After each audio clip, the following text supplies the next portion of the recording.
Hi guys, and welcome to Relaxation Bedtime History. Tonight we slip beneath a medieval manor while a winter storm shakes the roof above, rattles the shutters, and presses snow against the dark windows like cold hands asking to be let in. You are not in a grand bed with embroidered curtains. Lovely idea. But no, you probably won't survive this if your plan is simply to complain about the Wi-Fi and wait for central heating. Instead, your refuge is below ground, among barrels, stone, damp straw, and the deep, earthy smell of wine sleeping in the dark. So, before you get comfortable, take a moment to like the video and subscribe, but only if you genuinely enjoy what I do here. And as always, tell me where you are listening from and what your local time is. It is always strange and wonderful to imagine all those quiet rooms around the world, each one drifting towards sleep. Now, dim the lights and feel the manor above you tremble. The first thing you notice is the sound. Not one sound, but many layered together.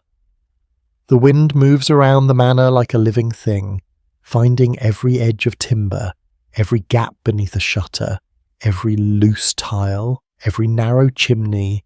It moans at the corners of the building, then suddenly strikes with a flat slap of snow against the outer wall.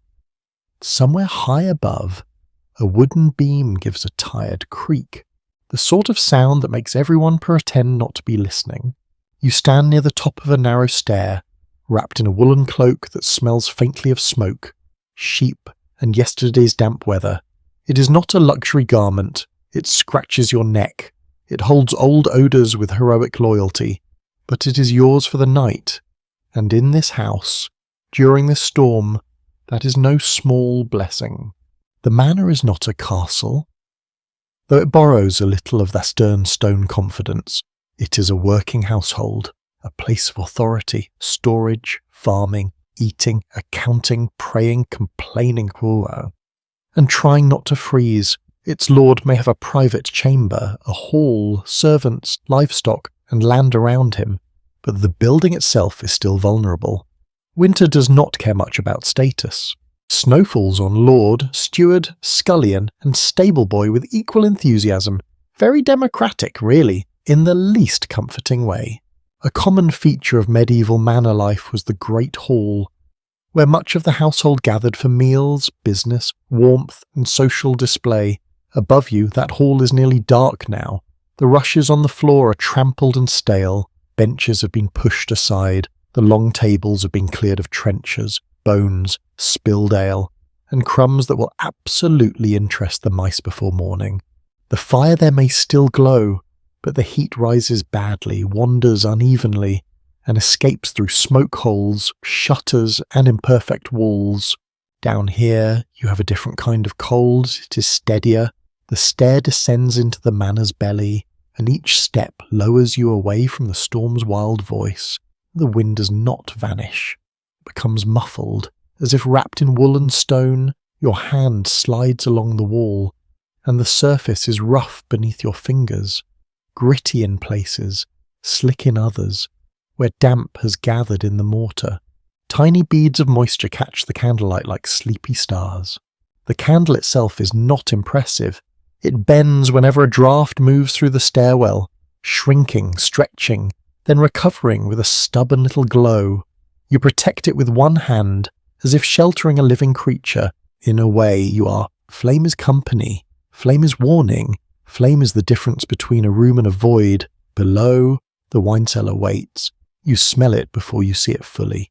There is the sour sweetness of old wine, the greenish scent of damp wood, the mineral breath of stone, the dry scratch of straw, and somewhere under all that, the faint animal smell of leather, wool, and stored provisions. It is not unpleasant. It is dense, layered, ancient in the way cellars always seem ancient, even when they are busy with very practical things like barrels, jars, and someone's poorly stacked turnips. You step off the last stair onto packed earth and stone flags. The floor is uneven, and one cold patch of moisture finds the edge of your shoe at once, because medieval floors have a gift for locating weakness. Around you, barrels sit in rows, some large enough to crouch beside like sleeping beasts, others smaller, bound with iron hoops, darkened by use. Their curved sides shine faintly where the candle catches them. A few are sealed, a few have bungs fitted tight. One has a stain below it, a dark track where wine has once escaped and dried into the wood. A curious little detail from some medieval households is that cellars could serve as more than storage. In certain places, they became hiding spaces, workspaces, cool rooms for keeping delicate goods, and occasionally even sleeping places for unlucky servants, travellers, or anyone temporarily valued less than the household livestock. Charming, isn't it? The pig gets straw. You get atmospheric authenticity. Still, tonight, the cellar feels almost kind. The storm above makes that kindness possible. You're beneath its teeth. Snow can pile against doors. Wind can worry at shutters. Roof timber can groan. But stone remembers the earth. It holds the days cold. Yes, but it also softens the violence of the weather. It turns chaos into a distant murmur. You move deeper into the room. Your candle shows niches cut into the wall. Wooden racks, a stool with one uneven leg, a coil of rope, and a small heap of straw tucked where the wall meets the floor. The straw is not fresh. Of course it is not fresh. This is not a spa, but it is dry enough. And in a medieval winter, dry enough is practically poetry. Historians still argue whether many rural manors were as comfortable as later romantic images suggest, because surviving records often describe ownership, rents, repairs, and duties far better than they describe the actual feeling of being cold at midnight. Yet your body understands what a document cannot fully say. Your fingers ache.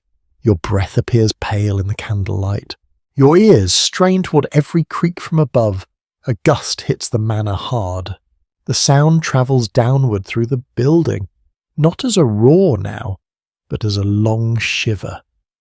Dust loosens somewhere overhead. A few grains drift through a crack near the stair and vanish into the darkness. You pause, listening. There is no crash, no shout, no sudden bell.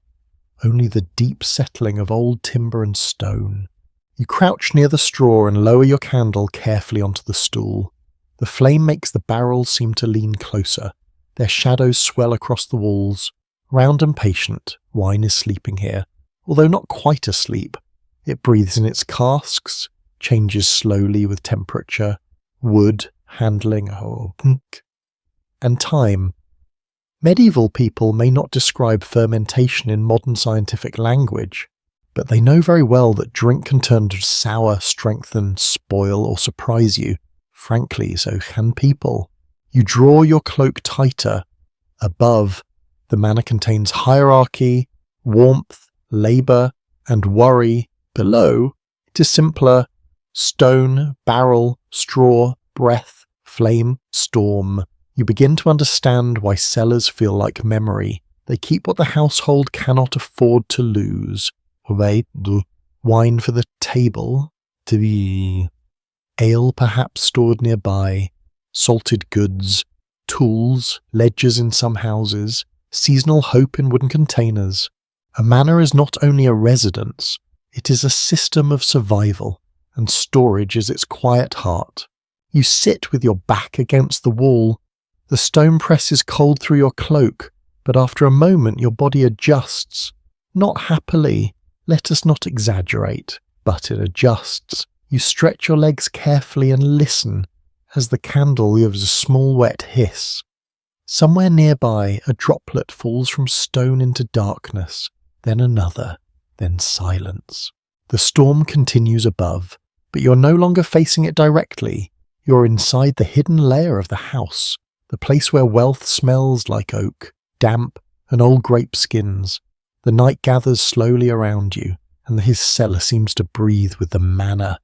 Patient and cold, holding you beneath the shaking world, you remain still for a while, letting the cellar teach your eyes how to see. At first, everything's only darkness holding shapes. Then the candle slowly separates one thing from another. A barrel becomes a barrel, a rack becomes a rack. The far wall appears as a rough plane of stone, interrupted by niches, stains, and a low arch where the cellar seems to fold farther into itself. You can almost feel the manor above pressing down, not cruelly, but with the heavy confidence of old buildings that have survived many winters and do not feel the need to explain themselves. The stair behind you climbs back toward the household. Narrow and steep, each step is worn slightly hollow at the centre, polished by years of boots, soft shoes, bare feet, servants carrying jugs, stewards carrying keys, and perhaps one nervous guest sent below to fetch wine, and pretending very hard not to be afraid of the dark. The stone is damp enough to shine. A careless step here would be memorable in the worst possible way. You lift the candle again and begin to explore more carefully. The cellar is not large in the way a cathedral crypt is large, but it feels deep because the ceiling is low, the air is still, and the corners hide themselves. In some medieval manors, cellars were built partly below ground to keep food and drink at a more stable temperature. Since coolness helped preserve wine, ale, dairy, and certain stored goods, that is sensible, practical, and deeply inconvenient when you are the one sitting in the coolness at midnight when they need only wool and optimism. Your breath clouds before you, it drifts upward, touches the low vault, and vanishes. The architecture is plain but not careless. The walls are thick, some stones are squared, others irregular, fitted with mortar that has darkened over time. The ceiling may be barrel vaulted in places, or supported by heavy beams where the cellar sits under a timber frame part of the manor. You see where soot has smudged one corner, near an old lamp bracket. You see scratch marks on a plank door set into a recess, perhaps from hurried use, perhaps from pests, perhaps from someone who simply had a terrible evening with a rusty latch. You move toward the storage niches. One contains clay jars with cloth tied over their mouths. Another holds a small wooden box, empty except for a curl of straw and dust. A third contains a stack of folded sacking, stiff with age and smelling of grain. These are not treasures in the storybook sense. No ruby cup glows in the candlelight. No hidden sword waits under a blanket. The real treasure here is storage space. And medieval households understand that very well. A full cellar means planning, authority, or labour, and the ability to make winter slightly less hungry. A less familiar detail is that wine cellars in noble or prosperous households could be carefully monitored because wine was valuable, mobile, and dangerously tempting. A barrel does not need legs to disappear. It only needs a dishonest servant, a distracted steward, or a guest with excellent confidence and poor manners. Some household accounts record wine purchases and consumption with impressive attention because drink was not merely refreshment, it was hospitality, status, medicine in some cases, payment in others, and social glue at the table. You run your fingers over the side of a barrel. The wood is cool and faintly damp. Iron hoops hold the staves in place. Dark bands hugging the curve. A bung sits firmly in its hole. You imagine the journey that brought this cask here, grapes crushed in a vineyard far away, juice fermented, wine sealed, loaded, transported by cart, river, or ship, then hauled into this manor by the men whose backs probably had strong opinions about every step. Not all medieval manors drank fine imported wine. Of course, many relied more heavily on ale, cider, or local drink, depending on region, climate, wealth, and trade access. But in a household with aspirations, wine carries a little glow of importance. It suggests connections beyond the village. It speaks of markets, ports, monasteries, merchants, tolls, and taste. It also speaks of headaches. But medieval records tend to be less poetic about that part. Historians continue to debate how far imported wine reached into middling rural households. Since surviving documents favour estates wealthy enough to leave records and people important enough to be counted, the poor leave fewer lists behind. Their thirst is harder to hear. Still, beneath this manor, among these barrels, you can sense a wider world resting in wood. The storm reminds you it is still there. A deep push of wind presses against the building above. The candle flame leans sharply, then rights itself. Something rattles at the stair door. You turn, listening, holding the flame away from your sleeve. Wool burns slowly. But it does burn. And tonight, you're not interested in becoming an educational demonstration. The door does not open. Only the latch complains. You breathe out. Near the base of the stairs, you notice a shallow drain cut into the floor, leading toward a darker channel along the wall. Practical, unromantic, essential. Cellars collect damp, barrels leak, jugs break, snow melts from boots. A room below ground must negotiate constantly with water. Even stone is not absolute. It sweats, it cracks, it invites moss, mildew, and that persistent cellar smell that suggests the building is quietly digesting the centuries. You step around a patch of moisture and crouch near a lower shelf. Here are smaller vessels, perhaps for vinegar, verjuice, or household liquids used in cooking. Verjuice, made from unripe grapes or sour fruit, appears in medieval cuisine as a sharp flavouring. Useful before lemons became common in many northern kitchens, a tiny culinary oddity perhaps, but it explains something important. Medieval taste is not bland grey porridge forever. No matter what gloomy movies may suggest, it can be sour, spiced, sweet, smoky, salty, and surprisingly lively when resources allow. The cellar holds that possibility quietly above you. The kitchen will be asleep now, or close to it, though embers are likely kept alive. Fire is work. Letting it die completely means coaxing it back in the morning with tinder. Breath, patience, and mild resentment. Somewhere overhead, iron pots hang in darkness. Knives are wiped and set aside. Bread is covered. A dog perhaps dreams near the hearth, paws twitching, chasing something far more exciting than manor life. Down here, your world has narrowed to steps, shelves, barrels, damp stone, and the candle.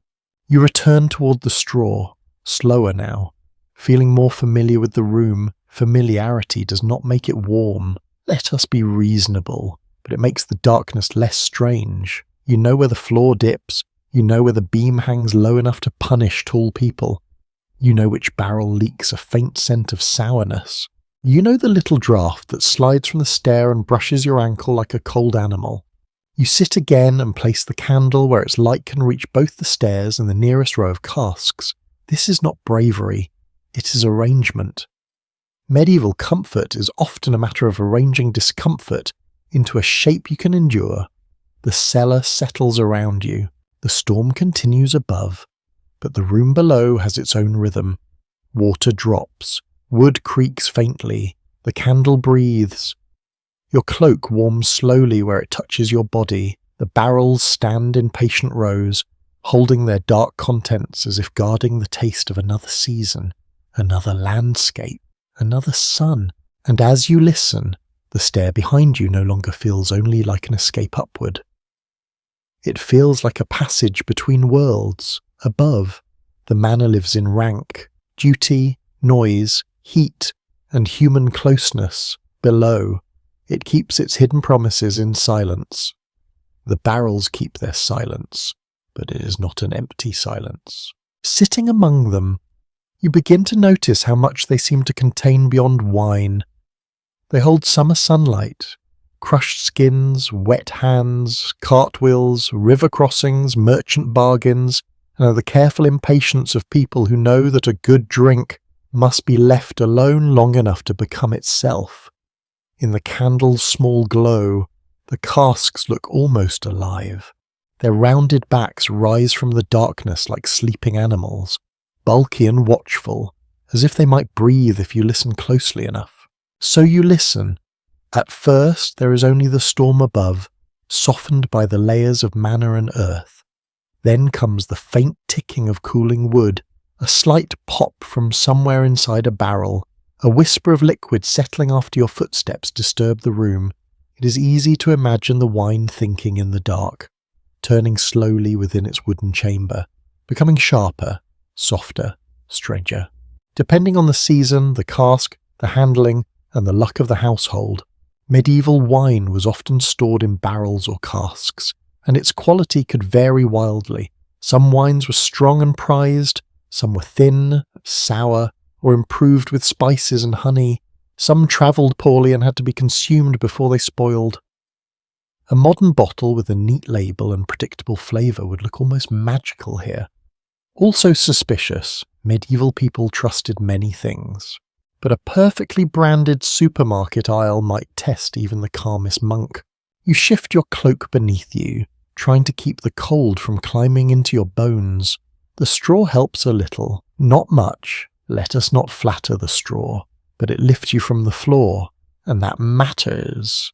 The cellar floor has a steady to patient chill, the kind that does not attack dramatically. It simply enters your shoes, then your ankles, then your thoughts, until you begin to understand why people once valued wool, fur, fire, and enclosed beds with such devotion. Beside you, one cask is marked with a simple chalk stroke, another has a tally cut into a small wooden tag. These marks are not decorative, they are memory aids.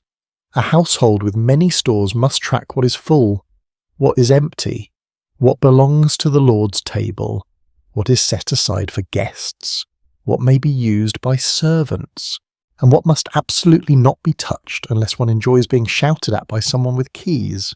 The keeping of wine could be part of broader household management, especially in elite homes where stewards or butlers oversaw drink supplies, purchases, distribution, and accounts. In some records, the officer connected with wine service is literally the butler, from words linked to bottles and butts, meaning casks, not the polished modern butler silently judging your table manners. Although honestly, he might have done that too. Here, authority smells of oak, ink, wax, and damp wool. A curious little note from medieval Europe is that wine was sometimes believed to have medicinal value when used in moderation, especially when mixed with herbs or spices. Physicians working in the traditions of humoral medicine might recommend certain wines for certain bodies, moods, or seasons. This does not mean every cup was a health drink. Please do not tell your doctor the cellar told you so, but it reminds you that food, medicine, religion, and household custom often overlapped in ways that feel unfamiliar now. The candle flickers. For a moment, one shadow moves strangely across the far wall. You hold still. Your ears sharpen. The shadow grows, shrinks, then becomes only the outline of a barrel hoop thrown wide by the trembling flame. Nothing supernatural. Not yet. Just bad lighting and an imagination that has been left alone in a cellar during a storm. A famously reliable situation. You lean your head back against the stone. The wall is cold enough to make you sit upright again. Very rude of it. Above, something thumps, not loudly, but heavily. Perhaps a door blown inward against its latch. Perhaps a shutter secured too late. Perhaps a servant crossing the hall with the tired stomp of someone who's been awake since before dawn and now must solve weather. You cannot tell. The manor filters sound until everything becomes suggestion. The barrels, at least, are definite. Their construction is a quiet miracle of craft. Wooden staves, shaped and fitted by coopers, are held together by hoops, swelling slightly with moisture so the container becomes tight. No glue is needed if the work is done well. The curve itself gives strength. You look at the nearest cask and imagine the cooper's practiced hands, the shaving of wood, the fitting of staves, the smoke or steam used to bend them, the careful placing of hoops. A barrel is not merely a container, It is technology, transport, storage, and trust. Without barrels, trade changes, without containers, abundance rots in place. Without storage, winter becomes sharper. Historians still argue whether medieval wine consumption in Northern Europe reflected genuine preference, social imitation of elite culture, religious demand, trade opportunity, or some mixture of all these things. The answer is probably untidy, as most human answers are. People drink because they're thirsty. People drink because it is safer, sometimes than other choices. People drink because the host offers it. People drink because status has a flavour.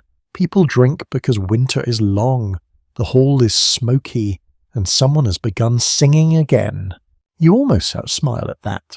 The cellar makes the world feel narrower, yet the wine widens it. Each cask hints at roads, vineyards, abbeys, markets, river ports, taxes, tolls, and hands exchanging coins. This cold room beneath the manor is connected to landscapes you cannot see. Hillsides where vines sleep under their own winter. Presses stained purple in autumn. Monks recording yields. Merchants bargaining over quality. Carters cursing mud. Sailors hoping the casks do not leak before reaching port. And now, here you are, sitting beside that travel darkness, using it as company. You listen again to the wine. There is no true voice, of course, but there is presence. The barrels help settle your fear because they are solid and ordinary. They belong here. They have endured many nights. Perhaps not this exact storm, with snow scraping the walls and the manor groaning like an old ox. But storms enough, cold enough, darkness enough. Your candle bends lower, its wax pooling unevenly. You adjust it carefully. A careless flame in a storage room is a disaster with confidence. Wooden casks, straw, cloth, dry shelving, all waiting for one foolish movement. Medieval households knew fire as servant and threat. It cooked food, warmed bodies, gave light, hardened tools, and destroyed homes with horrifying ease. Down here you keep the flame small and watched. The air smells stronger now that you're still. Wine, vinegar, damp oak, stone, straw, and your own wool cloak. There is a faint sweetness, almost fruity, beneath the sour edge. You breathe it in slowly. It is not perfume.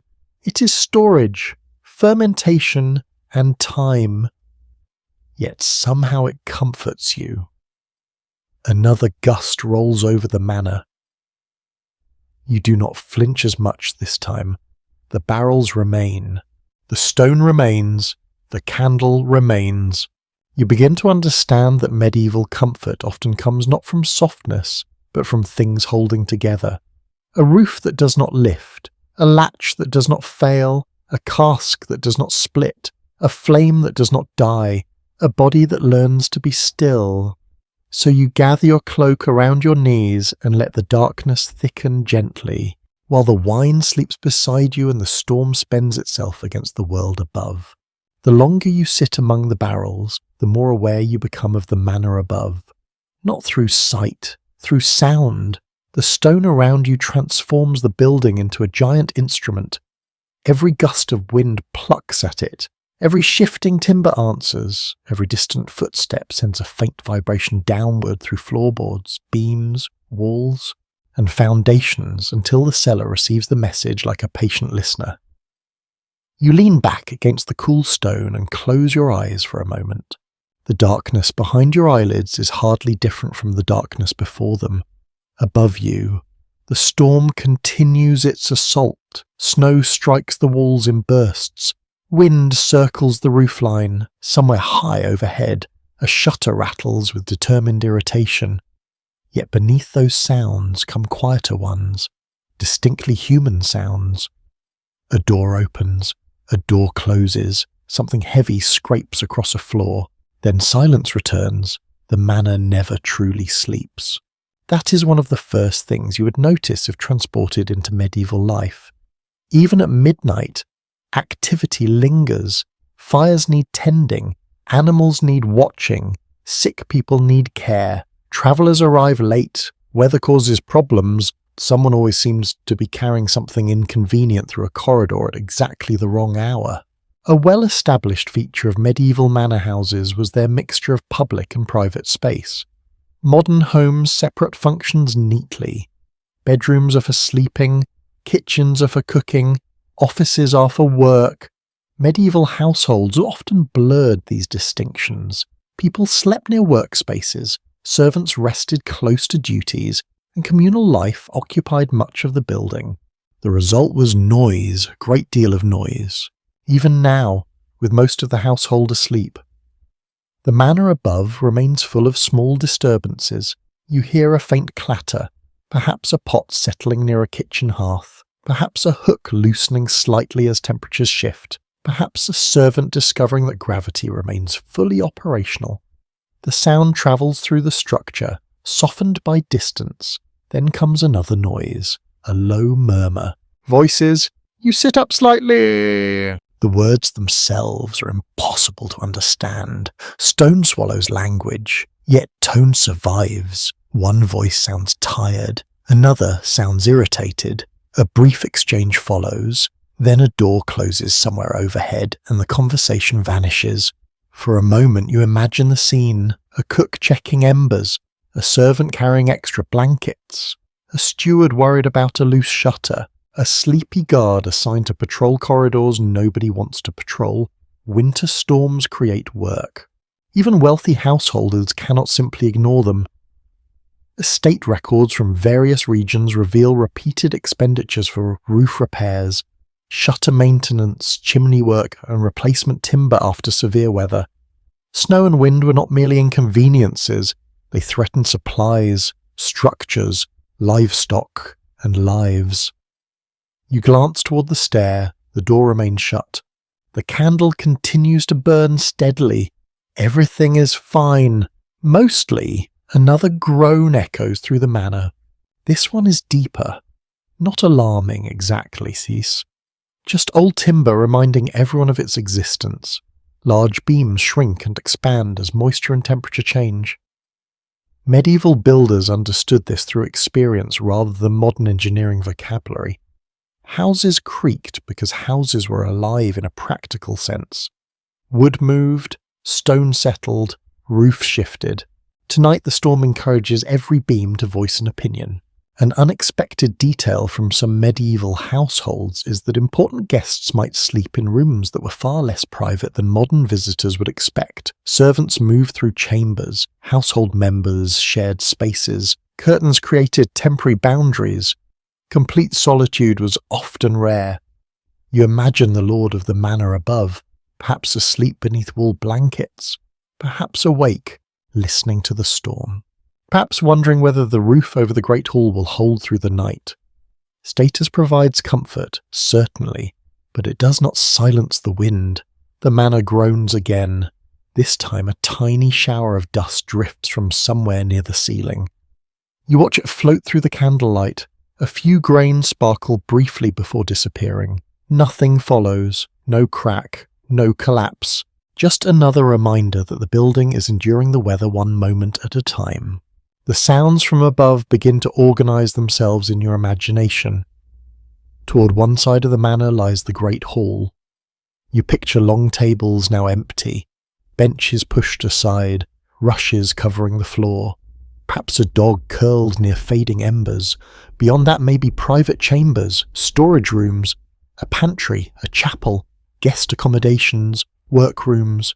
The building becomes visible through sound alone, like a map drawn by echoes. Researchers remain divided on exactly how quiet medieval nights truly were compared with modern expectations. While there were no engines, electronics, or traffic, households contained livestock, open viewers, wooden-borne structures, working people, and environmental noise that modern urban dwellers rarely experience. Silence itself may have been understood differently. As you sit beneath the manor, that idea feels convincing. This is not silence. It is layered stillness. The difference matters. True silence feels empty. Layered stillness feels alive. You hear water dripping somewhere along the far wall, you hear the soft hiss of the candle, you hear the storm, you hear the building, and occasionally very faintly, you hear humanity continuing its business overhead. A stronger gust arrives. For several seconds, the entire manor seems to tighten. Wind pushes, timbers answer, the roof complains, then the pressure passes, the structure relaxes. You find yourself holding your breath, then laughing quietly at your own nervousness. After all, the people who built this manor expected weather. They did not wake each winter shock to discover snow existed. The building has survived previous storms. It has likely endured worse. Still, there is something unsettling about being underground while a structure creaks above you. Your imagination becomes ambitious. Every groan sounds larger. Every vibration suggests drama. Every rattle becomes a possible catastrophe. The cellar, however, remains calm.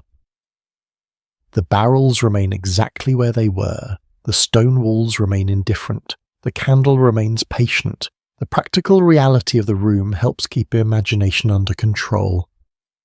Another small sound reaches you. A bell. Not a church bell. Something much smaller. Perhaps hanging from a door. Perhaps attached to a servant's movement. The delicate ringing lasts only an instant. Then it is gone. A fascinating side note from manor life is that many households depended heavily on systems of routine rather than clocks. Bells, prayers, meals, daylight, and seasonal patterns structured the day. Time was experienced differently, measured through activities and obligations rather than precise minutes. Down here, you lose track of time almost immediately. The cellar has no window. No moonlight enters, no stars appear. The night becomes an endless present tense. Only the candle shrinking slowly reminds you that hours are passing. You pull your cloak tighter. The cold remains steady, yet it feels less hostile now. You know the room, you know its sounds, you know the rhythm of the building above. The manor continues speaking through wood, stone, and distant movement. Not loudly, not urgently, simply existing, living out another winter night. A household suspended between sleep and wakefulness, while snow piles higher against outer walls. You lower your head against the stone once more. The sounds drift together. Wind, timber, footsteps, a distant latch, the quiet heartbeat of a medieval manor, and beneath it all, hidden among the casks, you remain still and listening as the long winter night continues to unfold overhead. The manor above grows busier for a while. Not louder exactly, but more alert. You can sense it in the pattern of sounds. A single step becomes several. A latch lifts. Floorboards answer under careful feet. Somewhere overhead, a person coughs. Then another voice murmurs a reply, soft and short, the kind of reply given by someone who has no interest in becoming fully awake but has been dragged halfway there by weather, duty, or both. You sit in your low island of candlelight, wrapped in wool, while the household above performs its last uneasy tasks before midnight. This is the hour of servants, not the busy public hour when platters cross the hall and everyone sees the work happening. This is the hidden hour, when labour folds itself into darkness. The visible feast has ended, the impressive speeches have faded, the Lord's cup has been cleared, the benches are pushed back. Yet the manor still depends on people who must move quietly through cold corridors, checking, carrying, covering, locking, banking fires, and making sure tomorrow is not ruined before it begins. Manor records often show that large medieval households relied on many kinds of servants, from cooks and grooms to laundresses, chamber servants, porters and stewards. Their numbers varied greatly with wealth and region, but the basic truth remained steady. A manor did not run on noble dignity alone. It ran on aching feet, cold fingers, and people remembering where everything was kept above you. A servant crosses the hall. You hear the faint drag of something across the floor. Perhaps a bench, perhaps a basket, perhaps a bundle of rushes being moved aside where snow melt has dripped from cloaks and boots. The rush-covered floor of a hall can look picturesque in the imagination, all golden straw and medieval charm. In reality, it collects crumbs, mud, ash, spilled drink. And whatever the household's animals have contributed to the historical record, very immersive, possibly too immersive. You shift a little on your own straw and suddenly feel less entitled to complain. At least your straw is not hosting tonight's leftovers from dinner. The storm strikes again, and the manor answers with a broad wooden groan. For a moment, the activity overhead pauses. You can almost imagine the people above lifting their heads, listening together. Then the wind passes, and motion resumes. Someone moves near the kitchen. The smell does not reach you strongly here, but your imagination supplies it with dangerous confidence. Smoke, fat, onion, old ale, wet wool drying near the hearth, ash stirred under embers. Kitchens in wealthy medieval households could be separate buildings or attached spaces, depending on period and layout, partly because fire was useful but also wonderfully eager to destroy architecture. A kitchen fire left unattended would not politely wait until morning to become a problem. So someone tends it. Perhaps a cook's assistant kneels by the hearth, pushing ash over embers to preserve them through the night. Perhaps he yawns so widely his jaw clicks. Perhaps he mutters against the cold, against the steward, against the storm, against the entire concept of winter, a perfectly reasonable position. A lesser-known household habit is that embers were often banked overnight rather than allowed to die. Preserving fire saved labour in the morning, especially before easy matches. It also protected the rhythm of the household. Breakfast, bread warming, water heating, and the first tasks of the day all depended on fire returning without a long struggle. The candle beside you makes that truth feel personal. It has become your tiny hearth. You guard it. You watch its wavering edge. Its light catches the hoops of the barrels and turns them dull silver for a moment. Then the flame leans away, and the room darkens again. A new sound arrives from above, sharper than the others, metal, keys, perhaps. You turn your head toward the stair. The sound comes again, a small linked chime, then the low scrape of a lock or latch. The steward may be making his round, or a trusted servant may be securing doors, cupboards, and storerooms. In a household where food, cloth, drink, and tools have real value, locking things is not paranoia, it is management. Medieval estates depended on careful control of resources. Grain, meat, candles, cloth, spices, and drink could represent months of labour and substantial expense. Lost through theft, waste, spoilage, or simple carelessness was not a minor inconvenience. It could affect reputation, hospitality, and survival through winter. You glance at the casks around you. Yes, you think, one does not leave all this unattended unless one trusts the night very much. And the night, frankly, looks suspicious. The evidence leaves room for disagreement about how rigid the boundaries were between household ranks during late-night work. Some historians emphasize hierarchy, discipline, and formal roles. Others point out that daily life forced practical cooperation, shared spaces, and moments of intimacy across status lines. At midnight in a storm, a maid, a groom, and even a steward may all listen to the same roof creak and briefly become simply cold humans in the same fragile building. You like that thought. It softens the manor. Above you, someone laughs once, not loudly, just a tired little sound, quickly smothered. Perhaps two servants are carrying something together and one slips. Perhaps someone says something dry about the Lord's fine roof letting in snow like a peasant hut with ambitions. Gentle sarcasm is not a modern invention. People have always survived misery partly by mocking it. Then footsteps descend a few steps toward the cellar. Your whole body becomes still. One step, then another. The candle trembles in your hand as you lift it slightly. A shadow appears beneath the stair door. Thin and wavering, someone pauses above. You hear breathing, then a voice calls softly, too muffled for words. Another voice answers from farther away. The footsteps retreat, the latch is not lifted. You exhale, slowly. Apparently tonight you are not receiving company, which is kind of the household, considering the seating arrangement is mostly damp stone and emotional endurance. Still, the brief approach leaves the cellar feeling different, less forgotten. You are part of the manor's working map.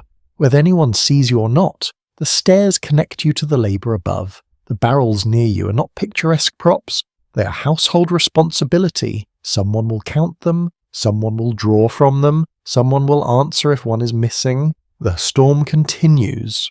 But above you, servants continue too. A groom may be crossing the yard now, shoulders hunched beneath sleet, checking horses or fastening a stable door that has begun to bang in the wind. You imagine the stable's smell, warmer than the cellar, rich with hay, manure, leather, animal breath, and the heavy calm of sleeping bodies. In harsh weather, livestock are wealth with lungs. They must be guarded from cold, injury, theft, and panic. A chamber servant may be laying an extra coverlet over a guest. A maid may be emptying a basin, moving with sleepy precision through a passage where one bad step means bruised shins and some very medieval muttering.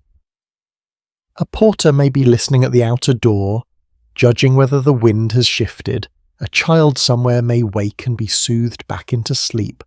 The household is made of these gestures. Small, practical, repeated, most will never be written down. Yet without them, the manor collapses long before the roof does. You lower the candle again and settle back into your cloak. The noises above begin to thin. Footsteps fade. Doors close. The last movements grow farther apart. The manor is not payment, but the human layer softens, folding itself into sleep. Down here, the cellar receives what remains, a drift of cold air under the stair door, the occasional chime of a key, the tired sigh of timber, the barrels breathing slowly in darkness. You feel the strange comfort of being beneath all that foam, beneath all those lives briefly suspended in rest, while the servants of the manor, mostly unseen and nearly always underpraised, have done what they can to help the house survive until morning. The last footsteps fade, and the cold steps forward. It's been here all along, of course. It was waiting in the walls, pooled on the floor, tucked beneath the stair door, pressed into the iron hoops of the barrels. But now that the household above has grown quieter, the cold becomes more noticeable. Without human movement to distract you, it gathers itself patiently and begins making polite but firm claims on your fingers, your toes, your nose, and the back of your neck. You pull your cloak tighter. The wool answers with a scratch. Not comfort exactly, but effort. A medieval winter is not merely weather outside. It enters buildings in drafts, damp, smoke, mud, frozen hinges, stiff bedding, chilled drinking water, and the long ache of never being quite warm enough. Modern comfort often depends on invisible systems, pipes, wires, sealed windows, insulation and thermostats that quietly maintain an agreement between you and the universe. Here, the agreement is simpler. Fire helps, wool helps, bodies close together help. Everything else is negotiation. The cellar has no cheerful hearth. It has stone. Stone is excellent at being stone. It is strong, durable, and deeply committed to coldness. Above you, the manor must be dealing with the storm one crack at a time. Wind slides beneath doors and around shutters. Snow presses against threshold gaps. Smoke may struggle in chimneys when gusts drive air downward. People sleeping near outer walls feel the draught first. People nearer the hall fire feel better for a while, though they also inherit smoke, sparks, and the honour of being near everyone else's smells. Researchers generally agree that medieval buildings were far less thermally sealed than modern homes. Even substantial houses could be drafty, especially around doors, shutters, roof lines, and joins between timber and stone. Glass windows existed in wealthy settings, particularly in churches and elite buildings, but many domestic openings relied on shutters, oiled cloth horn panes, or other imperfect barriers. You look toward the stair door. A pale ribbon of air seems to creep beneath it, not visible exactly, but present in the way the candle flame bends whenever it arrives. The flame leans away from the draught, then straightens, then leans again, like a tiny monk trying to remain dignified during bad news. Your feet are the first real problem. They rest on straw, but the cold rises anyway. Shoes in this world are not insulated boots built by people who have seen ski resorts. They are leather, damp from travel, softened by use, and not especially interested in keeping winter outdoors where it belongs. You draw one foot under your cloak, then the other, arranging yourself into a shape that is not elegant but may keep all necessary parts attached. The storm hits the manor again, a hard gust. The stair door shivers. Somewhere above, a latch knocks twice. Then the wind moves on, prowling around the building for a more cooperative weakness. A lesser-known detail about medieval warmth is how much it depended on layers and enclosed spaces, rather than heating entire rooms evenly. People used wool garments, fur linings when available, cloaks, caps, bed curtains, straw bedding, wall hangings, and shared sleeping arrangements to conserve body heat. The idea of warming every corner of a large room would have seemed wildly ambitious. Delightful, yes. Practical, not very. You imagine the sleeping chambers above. A lord's bed might have curtains to hold warmth close. A guest might have blankets and perhaps a servant nearby. Lesser members of the household may sleep in shared spaces, on pallets, benches, or straw mattresses. In the hall, bodies become part of the heating plan. Not glamorous, but efficient. Medieval central heating is sometimes just several tired people breathing in the same room and hoping nobody kicks. Down here, you have no crowd, only barrels. Very loyal barrels, but not noticeably warm. You shift closer to one, partly to block the draft and partly because its mass feels protective. The cask is cold against your shoulder at first. Then the wood, at least where your cloak touches it, becomes less hostile.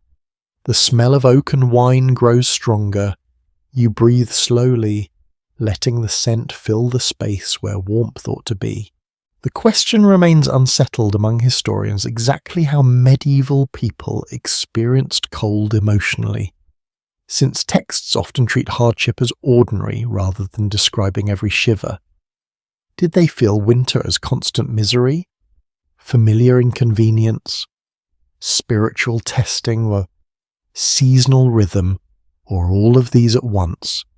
Your body suggests that familiarity does not remove discomfort. It only gives you habits for surviving it. You rub your hands together. The skin feels dry and rough. Your fingertips sting, then dull. You tuck them into your sleeves, somewhere in the wall. Water moves behind stone or along a hidden channel. A slow drip continues at the far side of the cellar. The sound is tiny, but in the dark it seems precise. Drop, pause, drop, pause, like time itself becoming damp. Cold changes listening. Every sound feels sharper because your body is alert. Even sleepiness has edges. You want to relax, but your body keeps checking condition. Is the flame safe? Is the stair door closed? Is anything moving near the barrels? Is that draft stronger than before? Are your toes still reporting for duty? You take a careful breath. The air tastes of stone. It touches your throat with a metallic chill. In winter, medieval households fought not only low temperature but dampness. Damp makes wool heavy, straw unpleasant, leather stiff, and stored goods vulnerable. Mold, rot, souring, and spoilage were practical concerns, not aesthetic disappointments. A cold, dry cellar might preserve. A cold, wet cellar might quietly ruin things while looking innocent. You look around with new respect. The drain cut in the floor matters. The raised racks matter. The placement of barrels matters. The thickness of walls matters. This room is not merely underground, or it is managed cold. Cold made useful, cold given a job. That thought helps. If the cellar is cold, it is cold for a reason. It protects what is stored here. It slows decay. It keeps wine steadier than the heated, smoky, draught-tormented rooms above. You may be uncomfortable, but the barrels are probably quite pleased. Medieval life often asks whether you would rather be warm or useful. Tonight, apparently, the wine wins. You almost laugh, but only softly, because laughter wastes warmth and dignity, and you have limited supplies of both. The candle burns lower. You consider whether to let it go out eventually. Darkness would preserve the flame no longer, of course, but it would save the remaining candle if you snuff it. Candles cost money. Even a humble tallow candle represents rendered fat, labour, wick, time, and smell. Beeswax candles burn cleaner and sweeter, but they are more expensive and often associated with churches or wealthier use. Your little flame is likely not fancy. It carries the faint, fatty smell of tallow, which is another way history reminds you not to romanticize too confidently. Still, you keep it burning. For now, the light is worth the cost. Another draught slips under the door. The flame bends. Your cloak flutters faintly at the edge. The cold reaches in, then settles around you again. You lower your chin, drawing your breath into the warm pocket near your chest. The cellar becomes smaller. The storm becomes more distant. The manor above creaks and mutters, but the cold now has rhythm, texture, even a kind of personality. Not friendly, never friendly, but familiar. You're learning its rules. Stay low, stay wrapped, stay dry, stay still when you can. Respect the candle. Trust the stone and wait. As everyone in the manor waits for winter's grip to loosen one slow hour at a time, the cold settles into a steady companionship, and after a while your thoughts drift toward a simpler question. What did people actually drink in a place like this? You sit among the barrels, surrounded by the answer, though perhaps not the answer most people expect.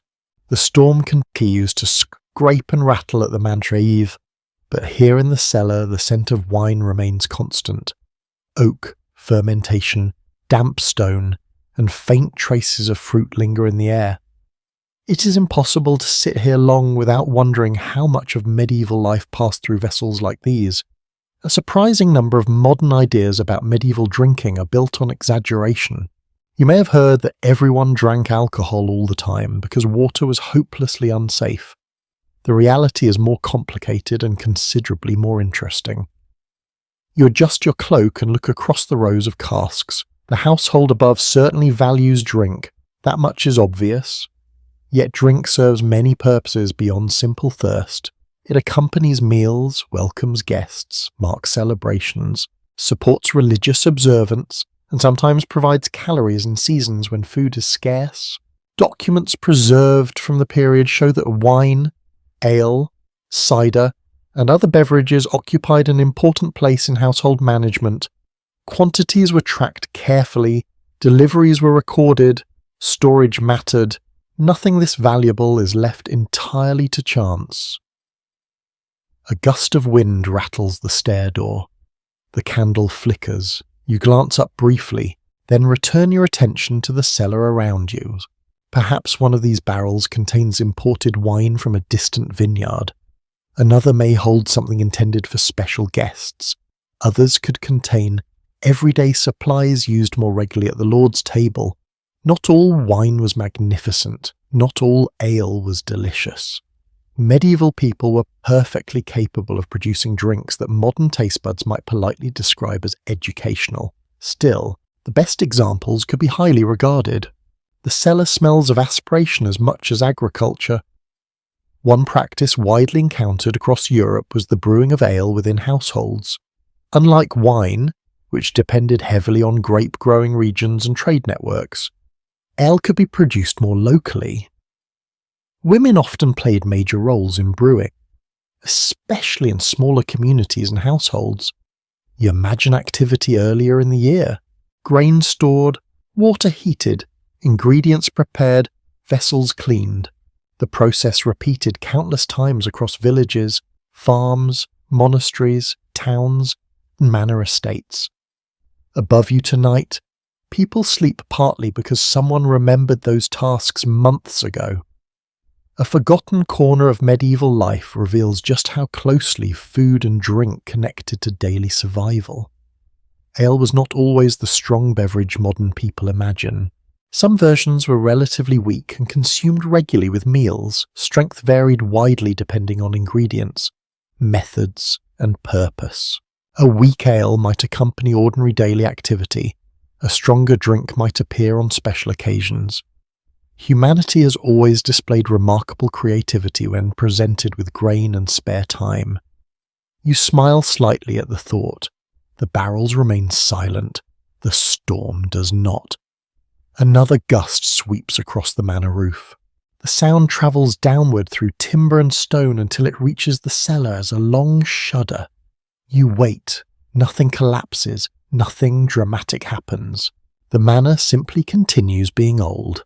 The available records paint an incomplete picture of exactly how much ordinary people drank compared with elites, because surviving evidence often favours wealthier households that generated written accounts. Scholars examining these questions must piece together information from inventories, legal documents, household accounts, archaeological finds, and occasional descriptions left behind by observers. History often survives in fragments. A ledger here, a tax record there, a complaint written by someone having a particularly bad day. You find that strangely comforting. Entire lives once unfold above cellars like this. Most are now invisible, yet small traces remain. A barrel count, a purchase order, a note about spoiled wine, a payment to a cooper.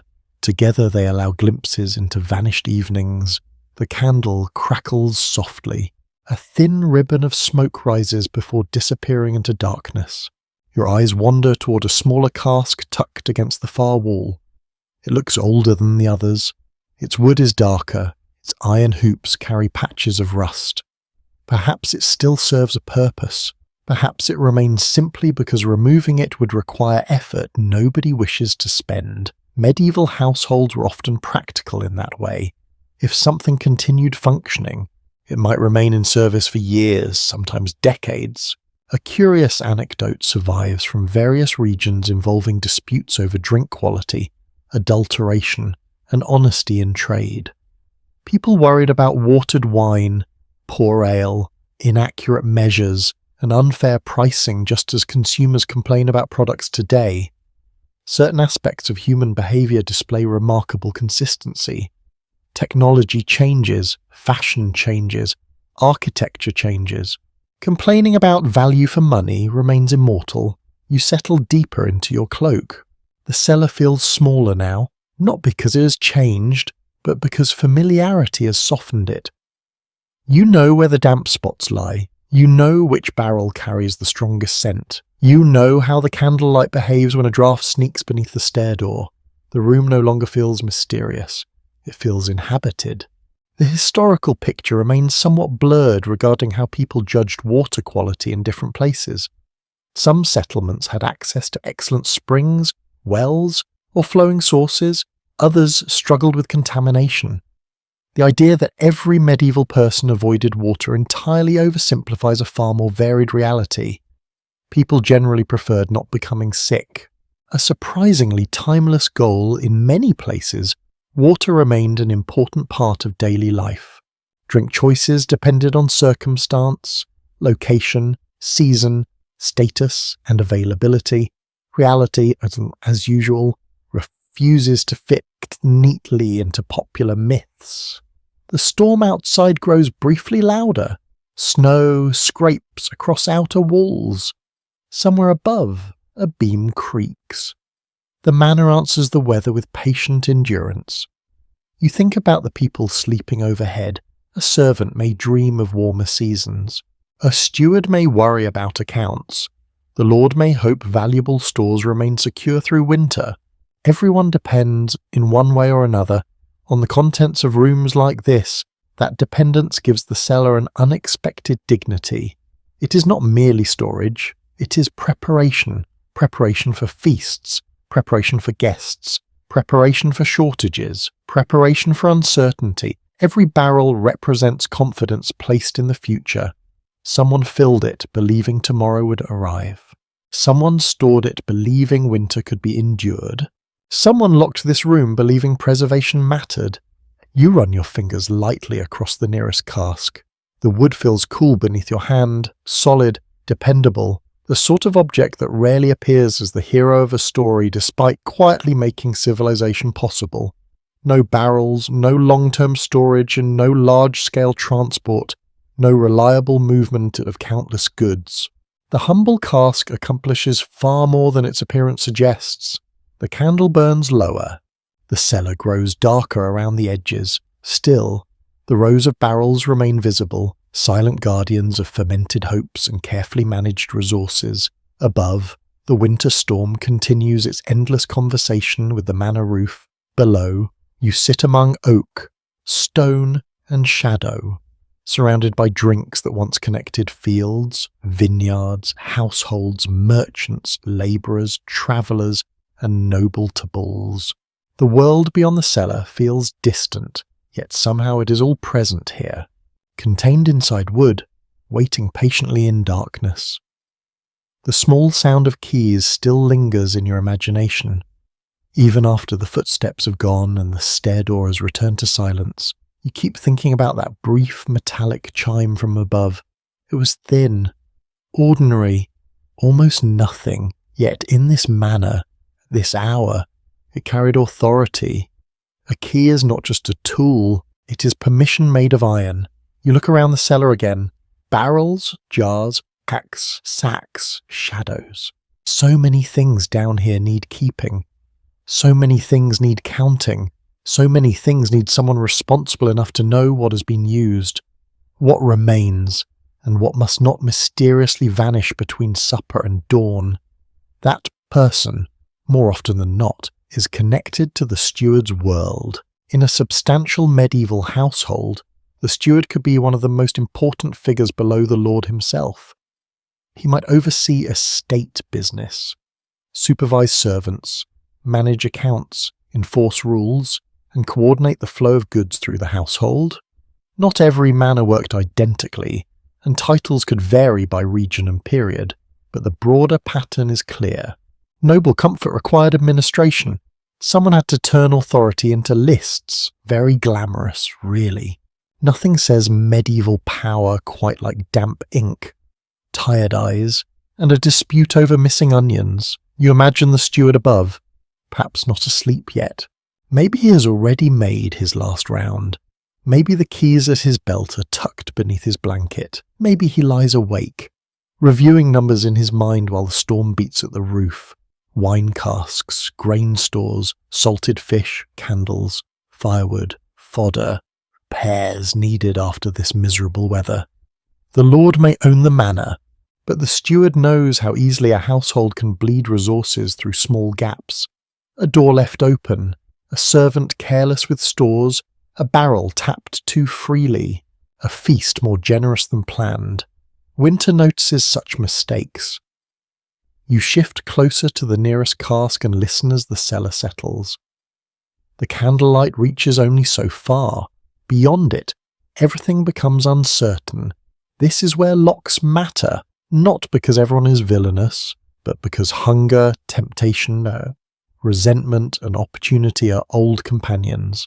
Household ordinances and estate accounts from medieval Europe often reveal careful attention to storage and distribution. Food and drink were counted, rationed, issued, and supervised. In wealthier households, specialized officers could manage departments such as pantry, buttery, cellar, kitchen, and stables. The names sound quaint until you remember that each department controlled survival. The buttery, despite how it sounds to modern ears, was not only about butter. It was associated with drink service and storage. especially ale and wine. The pantry dealt with bread. The cellar might hold wine and other supplies. The kitchen transformed raw stores into meals. The stable protected transport and animals. Each area formed part of a living machine. And the steward helped keep the machine from wobbling into chaos. You smile faintly. The manor is beginning to seem less like a romantic house, and more like an anxious spreadsheet with chimneys. A gust slams into the building. The stair door shudders. Somewhere above, a loose object rolls across a floor, taps against something, and stops. For a breath, the manor waits, then silence returns. You can almost hear the steward sighing wherever he is. Another repair. Another note for morning. Another reason to glare at the weather, as if weather can be disciplined. An easily missed aspect of daily life was the social power held by people who controlled access to stores. A servant with keys could shape comfort. A steward deciding who received extra fuel or better drink held influence that did not always appear in grand political histories. Power was not only crowns, battles, and seals. Sometimes power was knowing which cupboard opened and who had permission to ask. Down here, that idea feels obvious. The cellar is full of quiet decisions. Which barrel is opened for ordinary meals? Which remains sealed for a visiting night? Which drink goes to servants? Which is reserved for feast days? Which cask has turned sour and must be used in cooking before it becomes a complete disappointment? The historical record is frustratingly thin on the emotional lives of many stewards, especially in smaller households.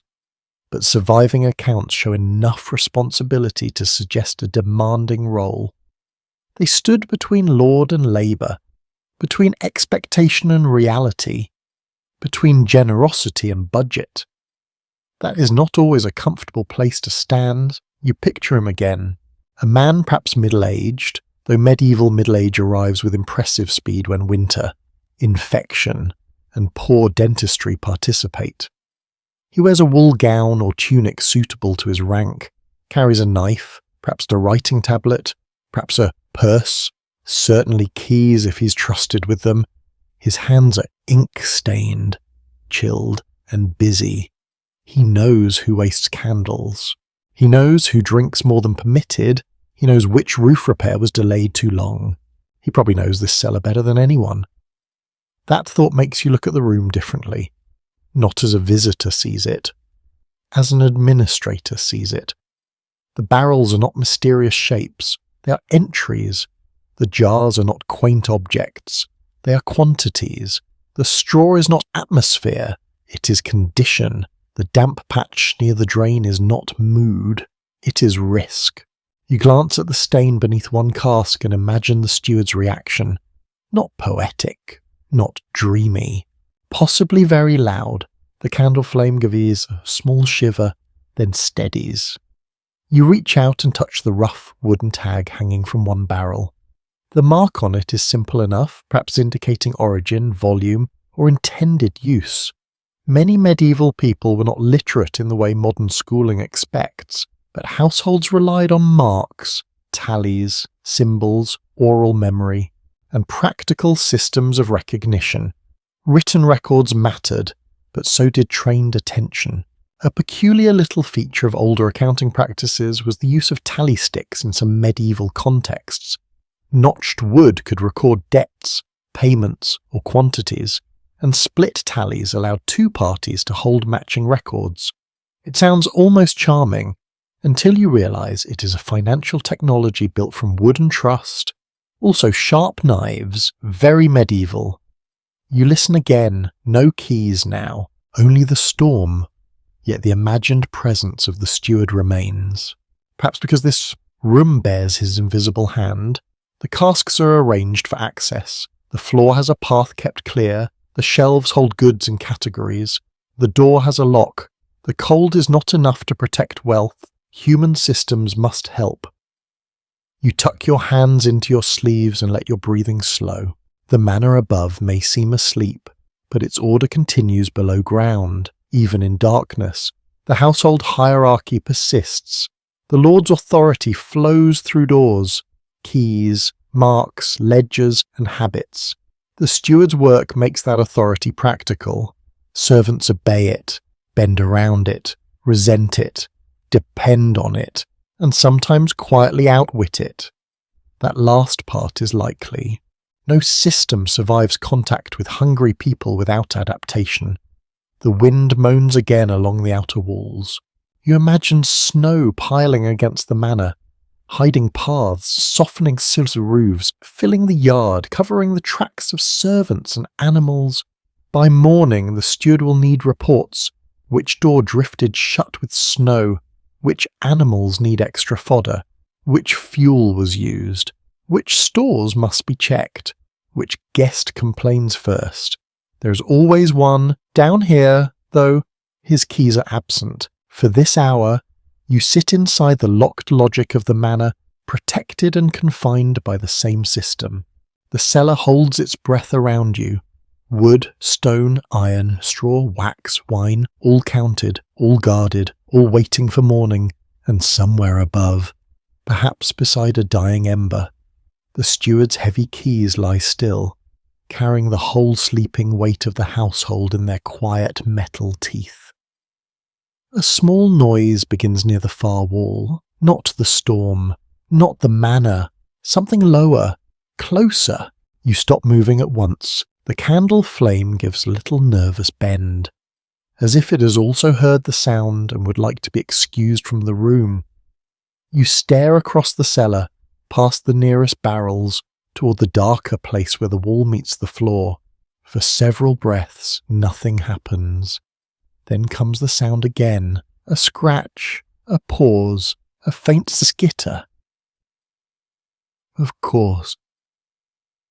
You think, because apparently the cellar has tenants. You hold the candle higher, though not too high, keeping the flame away from your sleeve and the straw. The light reaches across the floor in a trembling gold pool. At first you see only damp stone, a drain line, a coil of old rope, and the rounded sides of barrels. Then a tiny shape moves near the sacks. A rat. It freezes. You freeze.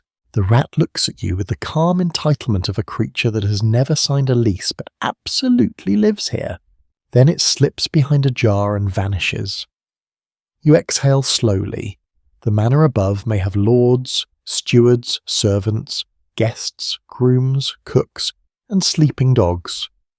But below and between all of them exists another household. Mice in the rushes, rats near grain, beetles in stored wood, fleas in bedding, moths in cloth, spiders in beams, cats, if you are lucky, pretending this is all under control. Medieval buildings, especially working households with food stores, animals, straw, grain, and waste nearby, offered excellent opportunities for pests. Food preservation was not only about salting meat, sealing jars, or cooling wine, it was also a constant battle against small, hungry mouths. You look at the sacks again, they seem much less innocent now. A sound comes from above, a muffled thud, then another, softer one. Perhaps a dog shifting in the hall, perhaps a servant turning in sleep, or perhaps something small moving beneath the floorboards, enjoying the upper world's generous supply of crumbs. Earlier you imagined the rushes covering the hall floor. Now you remember exactly what they might hide. Rushes and straw on floors could be changed, refreshed, or mixed with herbs in wealthier or more carefully managed spaces. But they could also trap dirt, food scraps, moisture, and insects if neglected. The picturesque medieval floor, golden and rustic in paintings, had a private life with legs. You pull your feet closer, not in panic, just in diplomacy. The rat, wherever it has gone, does not return immediately. Still, now that you have noticed one sound, the cellar seems full of them. Tiny shifts in straw, soft ticks in wood, a whisper near the wall. Perhaps some are real, perhaps some are invented by your alert mind. The difference matters less than you might like. A peculiar detail from medieval pest control is the value placed on cats. Not always as cuddly companions, though surely some were loved, but as practical hunters in barns, kitchens, storerooms, and ships. Cats help defend grain and provisions from rodents. Their reputation could shift between useful household animal and suspicious creature of folklore, depending on place, time, and local imagination. Typical cat behaviour, really. Helpful one moment, accused of dark mystery the next. You imagine a manor cat upstairs, perhaps lean, sharp-eyed, and deeply unimpressed by everyone. It might be curled near the kitchen hearth, having contributed just enough effort today to justify its place indoors, or it might be prowling the pantry, tail high, listening for the same tiny sounds you hear now. If it were here in the cellar, you might feel better. Unless, of course, it stared into the darkness at something you could not see. That would not help at all. The candle light trembles across the sacks. You notice one has been raised on a wooden pallet, away from the damp floor. Another is tied tightly at the neck. A clay jar has a weighted cover. These arrangements are not random. Storage requires defense from damp, rot, theft, and pests. A cellar is a battlefield, but a quiet one, where the enemies are moisture, teeth, mould, and time. Excavations of medieval sites often reveal animal bones, seeds, storage pits, and waste deposits that help researchers understand diet, storage, and pest presence. Written records may mention purchases and quantities, but the earth remembers what was dropped, gnawed, burned, buried, or swept away. Sometimes the most honest witness is rubbish. That thought pleases you. History is not only kings and charters, history is also a rat tooth mark on a grain store, a drip stain on a cellar floor, a broken jar no one bothered to describe, a cat bone near a hearth, a seed trapped in mud. The storm above roars suddenly, as if offended by this humble turn in your attention. Snow slaps against the outer walls, the manor roof groans, a loose shutter rattles with a frantic wooden clatter, then settles again. The rat does not care. Tiny survival continues beneath grand weather. You understand something important in that contrast. Medieval households lived within layers of dependence. People depended on animals for labour, food, warmth, transport, and warning.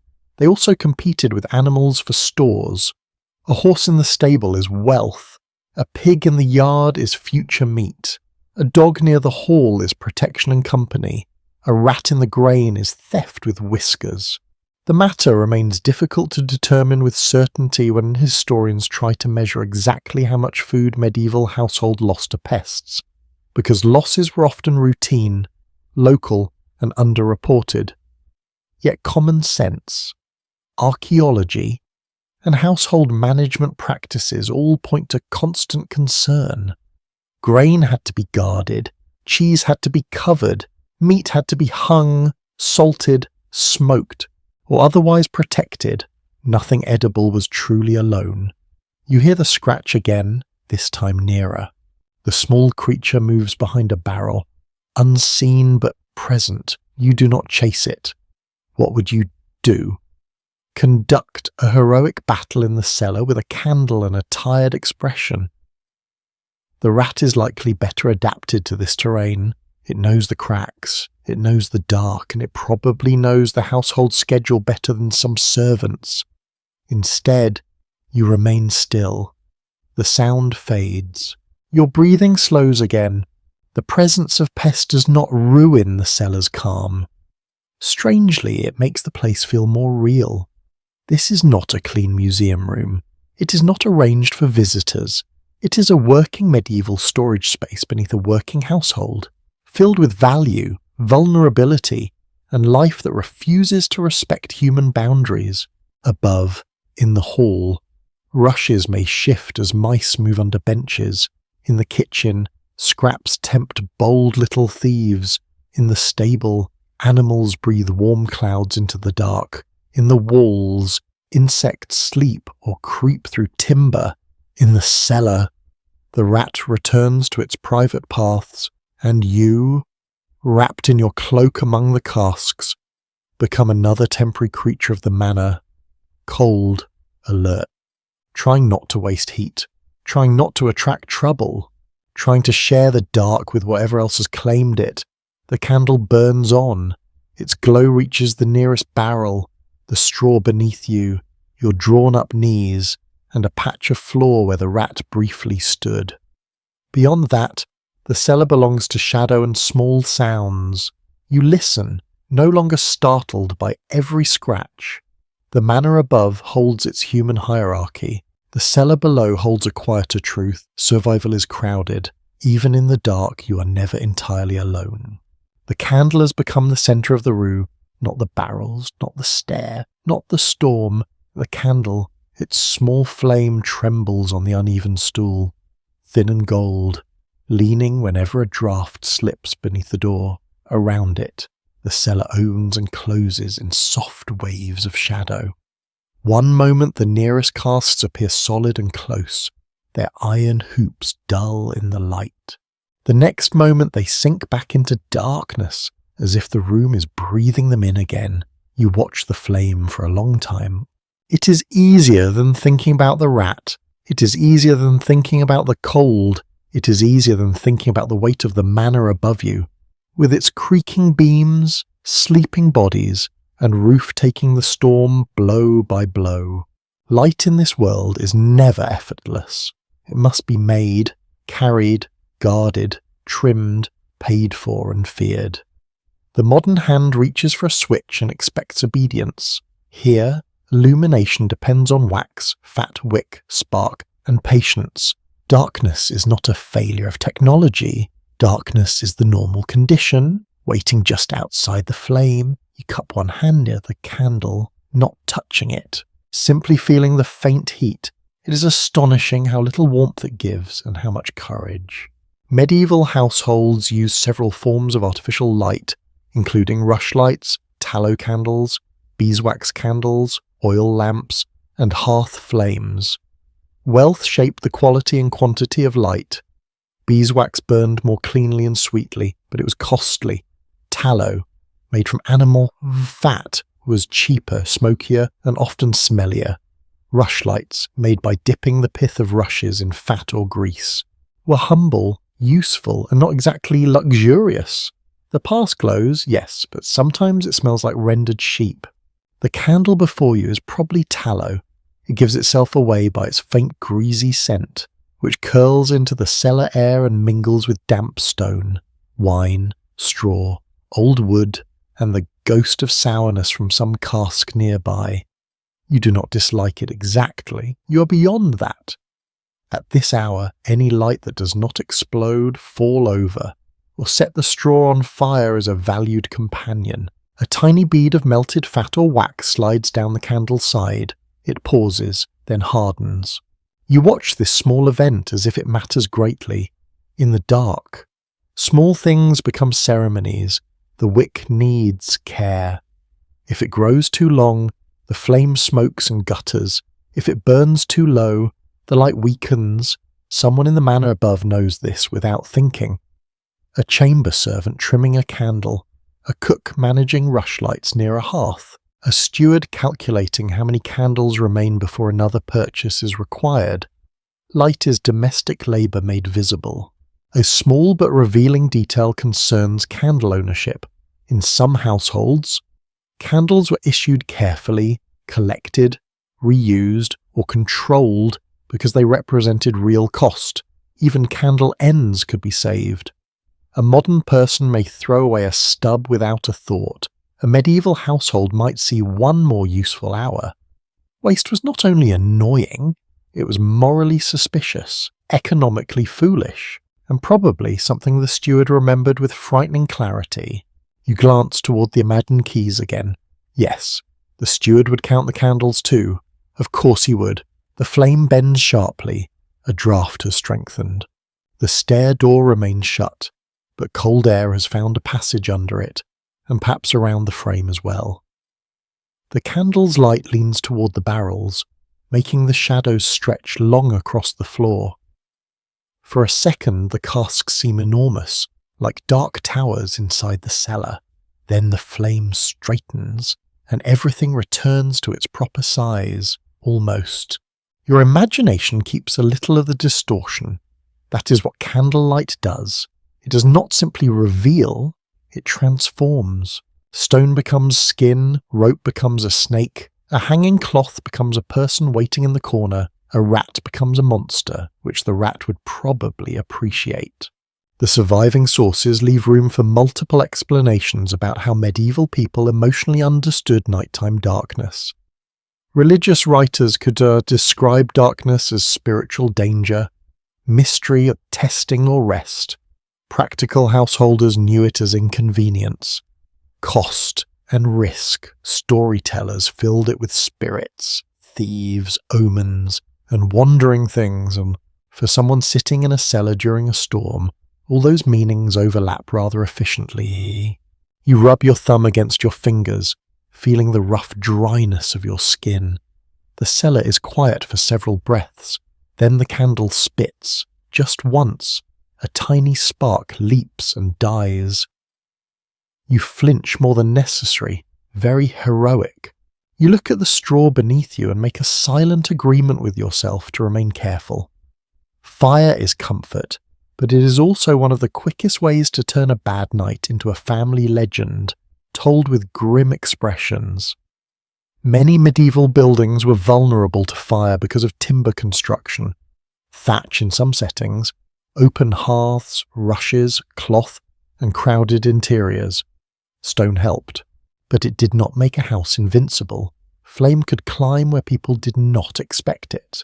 The manor above likely has rules about fire at night, who may carry it, where lamps may be placed, how embers should be covered, which doors must remain closed, whether children are trusted near anything brighter than a turnip.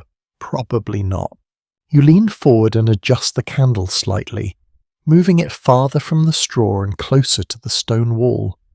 Its light now catches a damp patch and makes it shine like dark glass. Water and fire, both present in the same little circle. One preserves the cellar's coolness, the other keeps your fear at a manageable distance. Medieval survival often rests between opposites like that.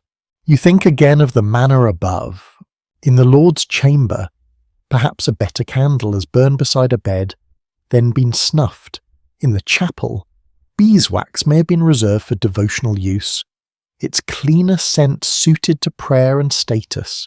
In the kitchen, embers sleep under ash. In the hall, the last glow of the fire stains the rafters red. In the stable, darkness is warmed by animal breath. Down here, the candle makes your world no wider than a few arm lengths. Beyond that, the cellar is suggestion. You can hear the storm, but not see it. You can smell the wine, but not taste it. You can sense the manor, but not enter it. The candle gives you enough to remain calm, and no more. Perhaps that is why it feels so intimate. Modern brightness often fills every corner, leaving little mystery. This small medieval flame asks you to accept limits. It says, here is the stool, here is the barrel, here is your hand, here is the wall, the rest may wait. And somehow, with sleep creeping slowly behind your eyes, that begins to feel sufficient. The candle shortens, the wax or fat pools, the shadows grow taller, you lower your head slightly and watch the flame blur at the edges, the storm's voice softens into a distant rushing, the cellar's smells deepen, damp, oak, wine, straw, smoke, tallow. The world becomes simple again, reduced to breath and light. For a moment, you understand why people guarded flame with such care. Not because it conquered darkness entirely, it never did, but because it made one small place human. The candle continues its patient work, and as you sit among the casks, your thoughts drift toward the meals that brought many of them here. A cellar is never only about storage, it is about anticipation. Every barrel, sack, jar and shelf represents a future meal waiting to happen. Somewhere above you, in the darkened hall, traces of tonight's supper still linger. The benches may be empty now, the platters may have been cleared away. yet the memory of food remained suspended in the building, woven into the smoke-dark rafters and the worn boards of the tables. You can almost imagine it, the hall glowing with firelight, voices rising and falling, wooden cups lifted, knives flashing briefly in candlelight, the smell of roasted meat mixing with fresh bread, ale, herbs, and damp wool cloaks drying near the hearth. Now all of that has faded into silence. Only the cellar remembers where it began. You lean your head against the cool wall and picture the feast in reverse. The scraps removed, the dishes washed, the leftovers sorted, the wine returned below, the stores checked, the doors locked. A meal may last an hour, but preparing it can require months. Household accounts from medieval estates frequently recorded purchases of grain, livestock, fish, spices, wine, and other provisions. Feeding a large household demanded planning on a scale many modern people rarely consider. A manor was not a restaurant that restocked every morning. It was a system that had to survive seasons. Winter made that especially important. Everything stored beneath you represents insurance against uncertainty. The storm growls softly outside, snow brushes along the manor walls. You pull your cloak tighter and think about how different food must have felt in a world where scarcity remained a constant possibility. Today, a missed meal is usually an inconvenience. Here, food is security, food is status, food is preparation, food is power. The cellar understands this better than anyone. A fascinating little detail concerns medieval fasting practices. Many people today imagine constant feasting whenever noble households appear in stories, but religious calendars often required fasting days throughout the year. During these periods, diets could shift away from meat toward fish and other permitted foods. The exact rules varied across time and place, but the result was a culinary rhythm shaped by faith as much as appetite. This means the contents of storage rooms often reflected religious obligations as well as practical ones. Some supplies waited for feast days, others waited for fast days. Some foods moved between sacred and ordinary time depending on the calendar. The manor's stomach followed rules beyond hunger. You glance toward a stack of jars along the wall. Perhaps some contain preserved foods, salted fish, pickled vegetables, dried peas, beans, items that could survive months when fresh produce vanished from the landscape. Winter transforms taste, freshness becomes memory, preservation becomes survival. The candlelight catches the edge of one jar and turns it briefly golden. You wonder what is inside. Then you decide it is probably wiser not to know. Some medieval preserved foods were delicious. Others succeeded mainly by remaining edible. Not every culinary tradition deserves revival. Above you, the manor creaks as another gust strikes the roof. The sound echoes downward through beams and stone. You have grown used to it now. The building complains like an old person rising from a chair, loudly, dramatically, but usually without serious consequences. Your thoughts return to the feast, not the food itself, but the people. Where did everyone sit? Who received the best portions? Who served, who waited meals revealed hierarchy as clearly as titles. A lord's table occupied a different world from a servant's bench. The quality of food, quantity of food, and manner of serving all reflected status. The available evidence can support more than one view regarding exactly how luxurious many manor feasts were, because conditions varied enormously across regions, centuries, and household wealth. Some gatherings were impressive displays of abundance, others were much more restrained. The medieval world was never one thing. Still, certain patterns emerge. Rank mattered, visibility mattered, hospitality mattered. A generous host earned prestige, a stingy one earned gossip. Human nature remains wonderfully consistent in this regard. You imagine a traveller arriving during better weather, cold, hungry, and tired from muddy roads. The meal offered at the manor would shape that person's memory of the household. Food communicated character. A good table advertised competence. A poor table advertised problems. No wonder the cellar was important. Its contents supported reputation itself. A forgotten aspect of manor life is how much labour stood behind every loaf of bread. Grain had to be planted, harvested, transported, milled, stored, protected, baked, and distributed. Even a simple meal represented the work of many hands. Medieval people lived much closer to the chain of production than most modern consumers. You think about bread for a while. Warm bread, fresh bread. The thought is almost painful. The cellar smells of wine and damp wood, but your imagination has now supplied an entire bakery. Very unhelpful. You shift slightly on the straw. The candle flame wavers. A shadow moves across the wall and briefly resembles a table laden with food. Then it becomes a barrel again. Perhaps sleepiness is beginning its slow work. The storm outside softens for a few minutes. Not completely, just enough that other sounds emerge. A distant drip. The quiet settling of wood. The faint rustle of straw. The cellar itself seems to relax. You find yourself wondering about spices in stories. Medieval food is often imagined as heavily spiced or entirely bland, depending on which myth happens to be speaking. Reality, unsurprisingly, lives somewhere between those extremes. Wealthy households could obtain imported spices that travelled vast distances through trade networks. These items were valuable, prestigious, and carefully managed. Imagine the journey. Pepper crossing seas, merchants bargaining in ports, caravans moving goods over immense distances. Also, someone at a manor table could season dinner.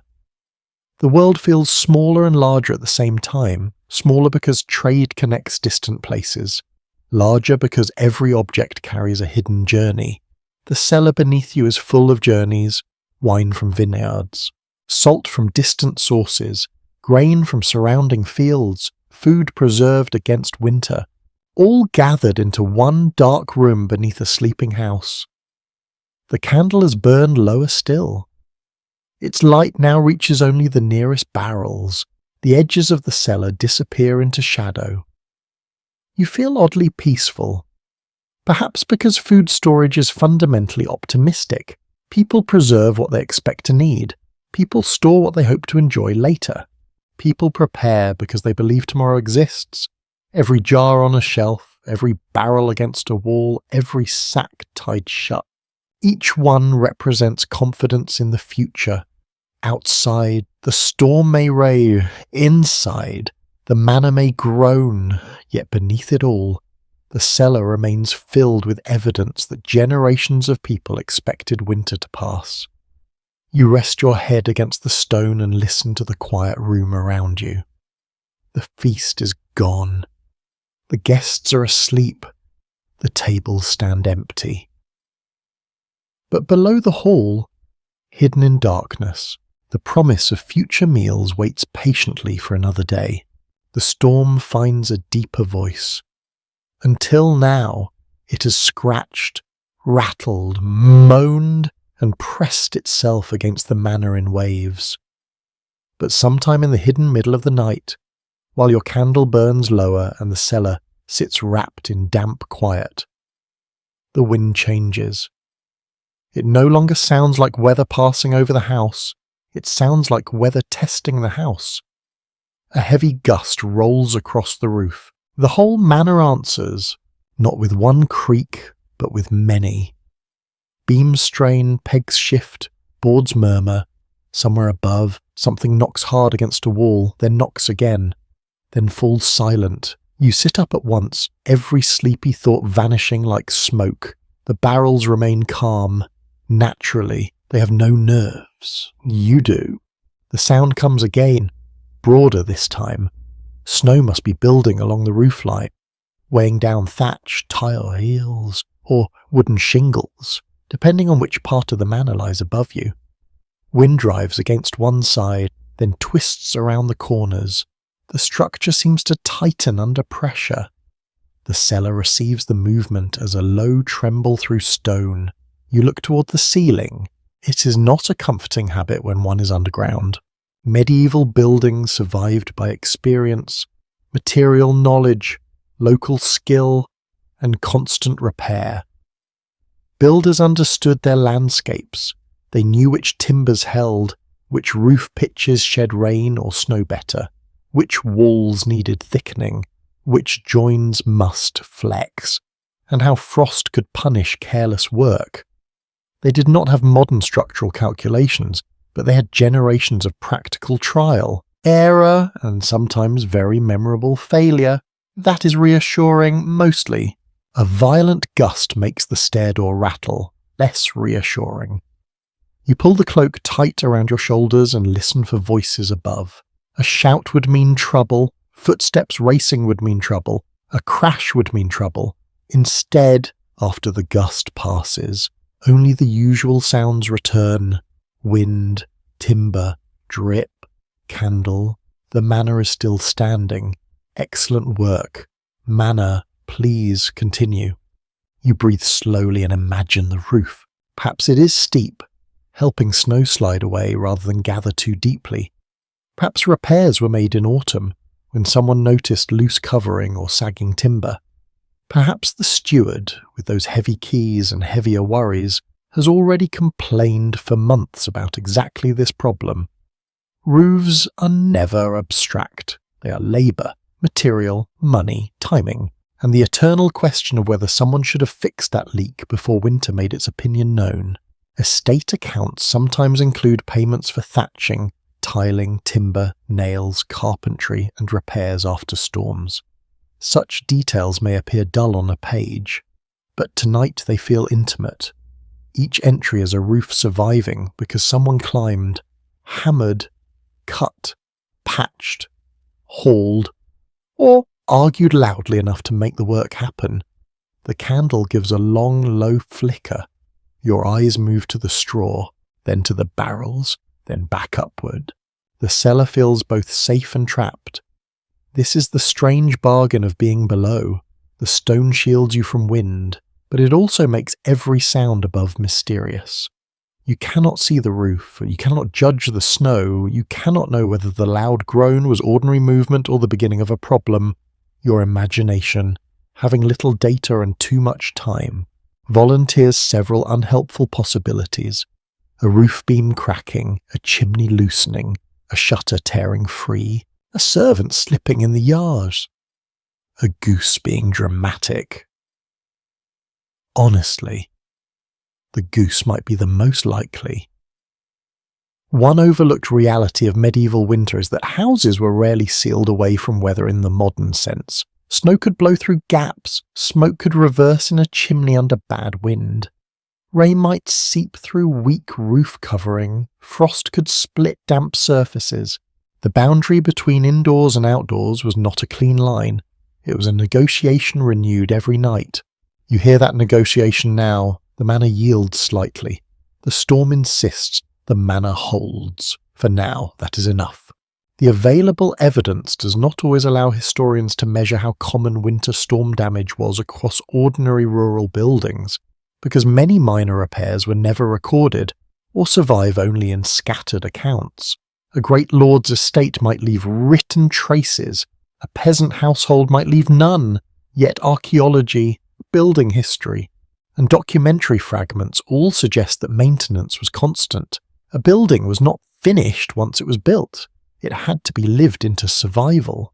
You think of hands touching this manor across decades, hands laying stone, hands fitting beams, hands repairing cracks, hands replacing roof covering, hands wedging shutters closed before a storm, hands carrying buckets when leaks appeared. The building is not a single creation. It is an accumulation of care. That thought steadies you. The roof shudders again, less violently this time. Perhaps the wind has shifted. Perhaps snow has slid from one section. Perhaps the house has simply adjusted. Like an old sleeper turning beneath blankets. Above you, someone wakes. You hear footsteps, slow, cautious, crossing overhead. Then another sound follows, a dragging scrape. Someone may be moving a bench, checking a door, or bracing a shutter from inside. The storm has disturbed the household again, but not into panic. This is routine anxiety. If such a thing can exist in a medieval winter, it probably can. A curious detail appears in some descriptions of household management, where people prepared for harsh weather by bringing tools, fuel, animals, and supplies into safer positions before nightfall. Modern emergency preparation has deeper roots than batteries and bottled water. Earlier households checked doors, stored wood, sheltered livestock, covered goods, and hoped very sincerely that the roof did not develop personality after midnight. You smile faintly. The manor definitely has personality. It is old, cold, stubborn, and inclined to complain. Relatable, really. The footsteps above stop. A latch is checked. Then the person moves away. No shout, no alarm. The storm continues, but the household settles again. You lean back, though not fully. Your body remains alert.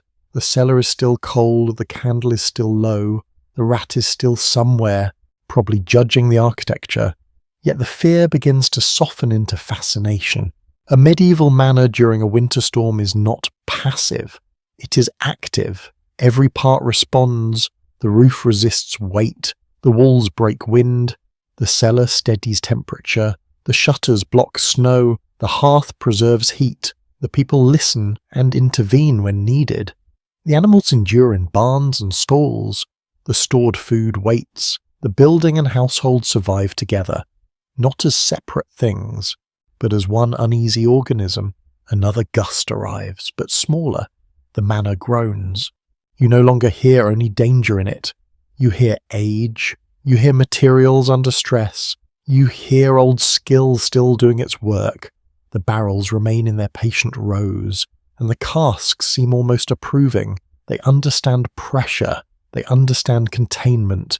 They understand being held together by curved wood, iron bands, and trust. Your candle flame steadies again, above you. The storm still shakes the manor. But below, in the cold room beneath the floor, you begin to feel that the house is not merely enduring the night. It is remembering how, for a while, you hear nothing human at all. Only the storm, only the slow drip from stone, only the candle's faint hiss as the flame eats its way downward. Then, from somewhere above, very soft and very far away, comes the murmur of prayer. At first, you're not sure. It might be wind passing through a gap. It might be a servant speaking in sleep.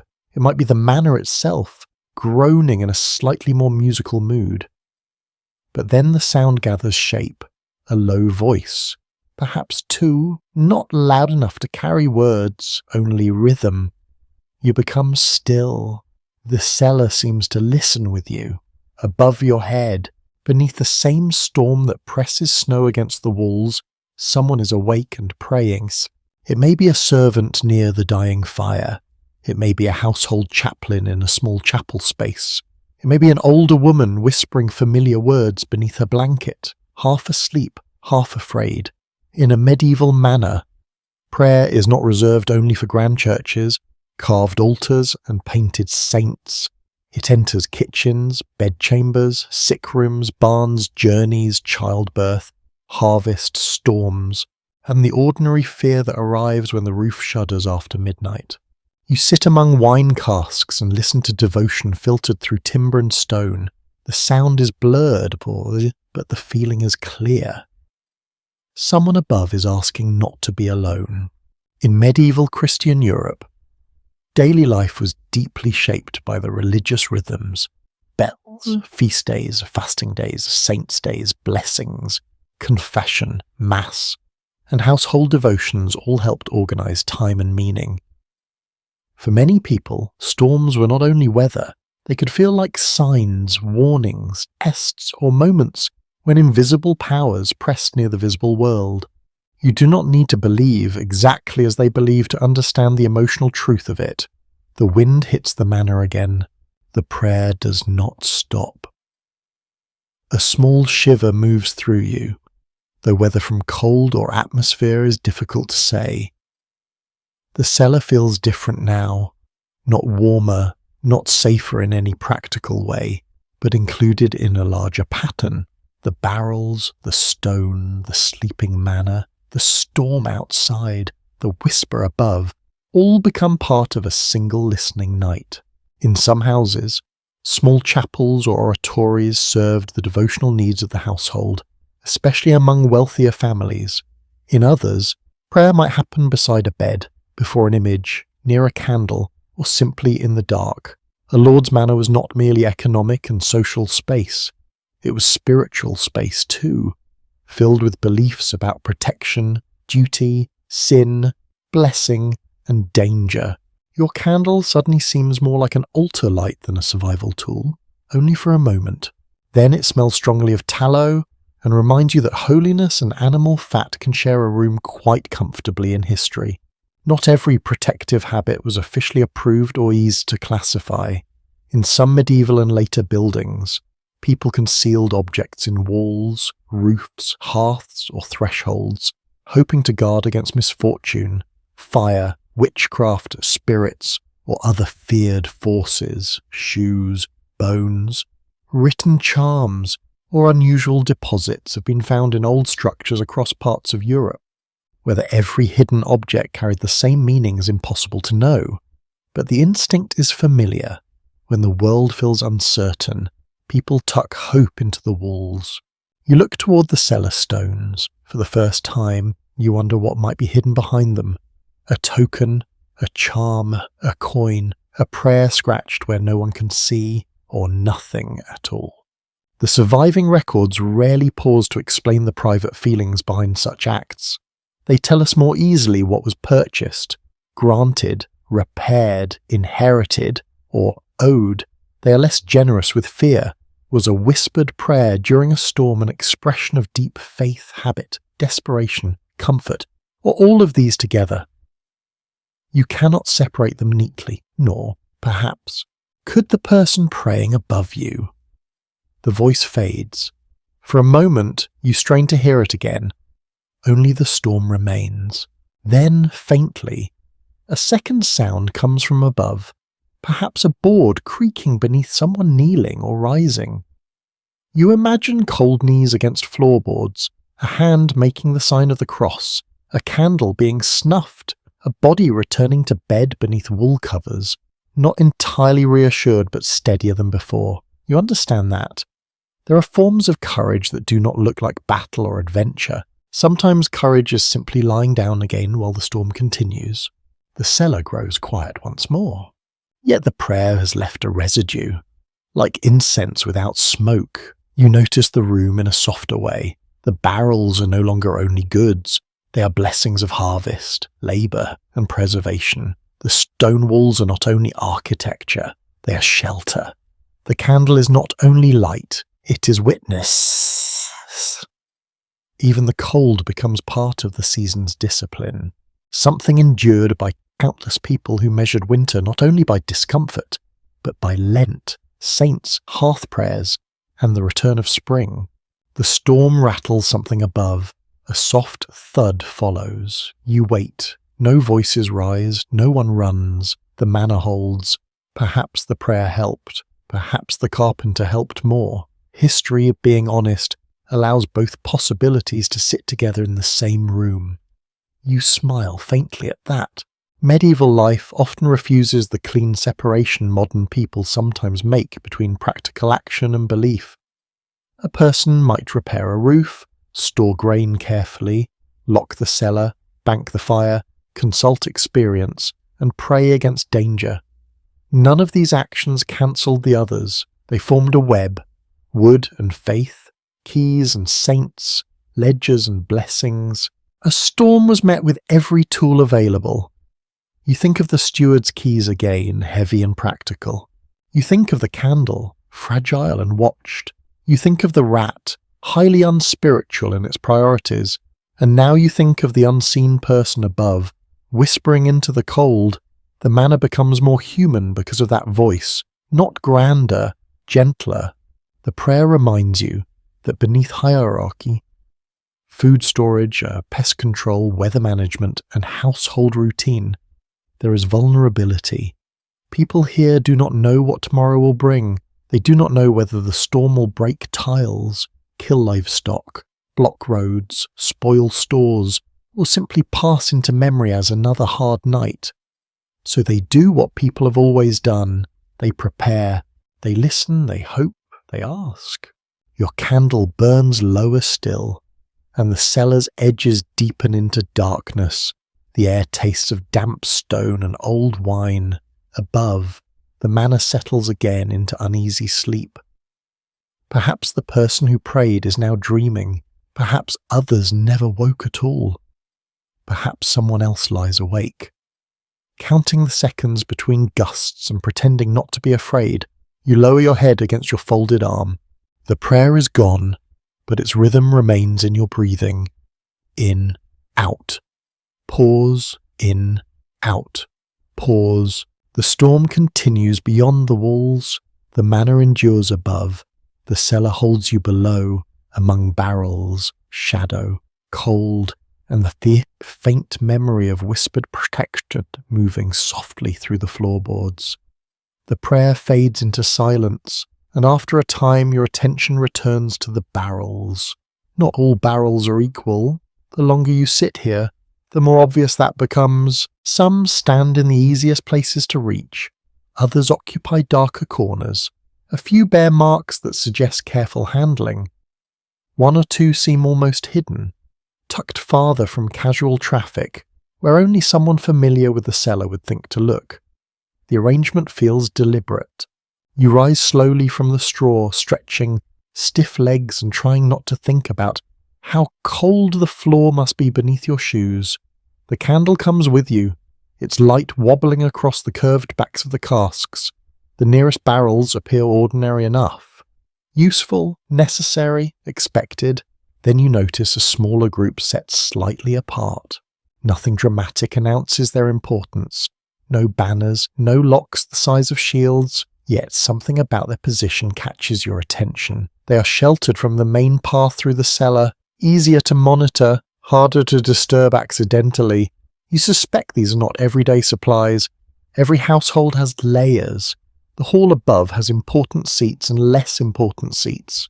Sleeping chambers vary in comfort. Clothing varies in quality. Food varies in abundance. Drink varies too. The cellar reflects the same hierarchy found everywhere else in the manor. Some wine is for ordinary use, some is for special guests, some may be saved for feast days, weddings, negotiations, religious celebrations, or moments when impressing visitors become strategically useful. Hospitality has always been political. A well-served guest remembers. A poorly served guest remembers even longer. You crouch beside one of the more carefully placed casks. Its wood appears smoother than the others.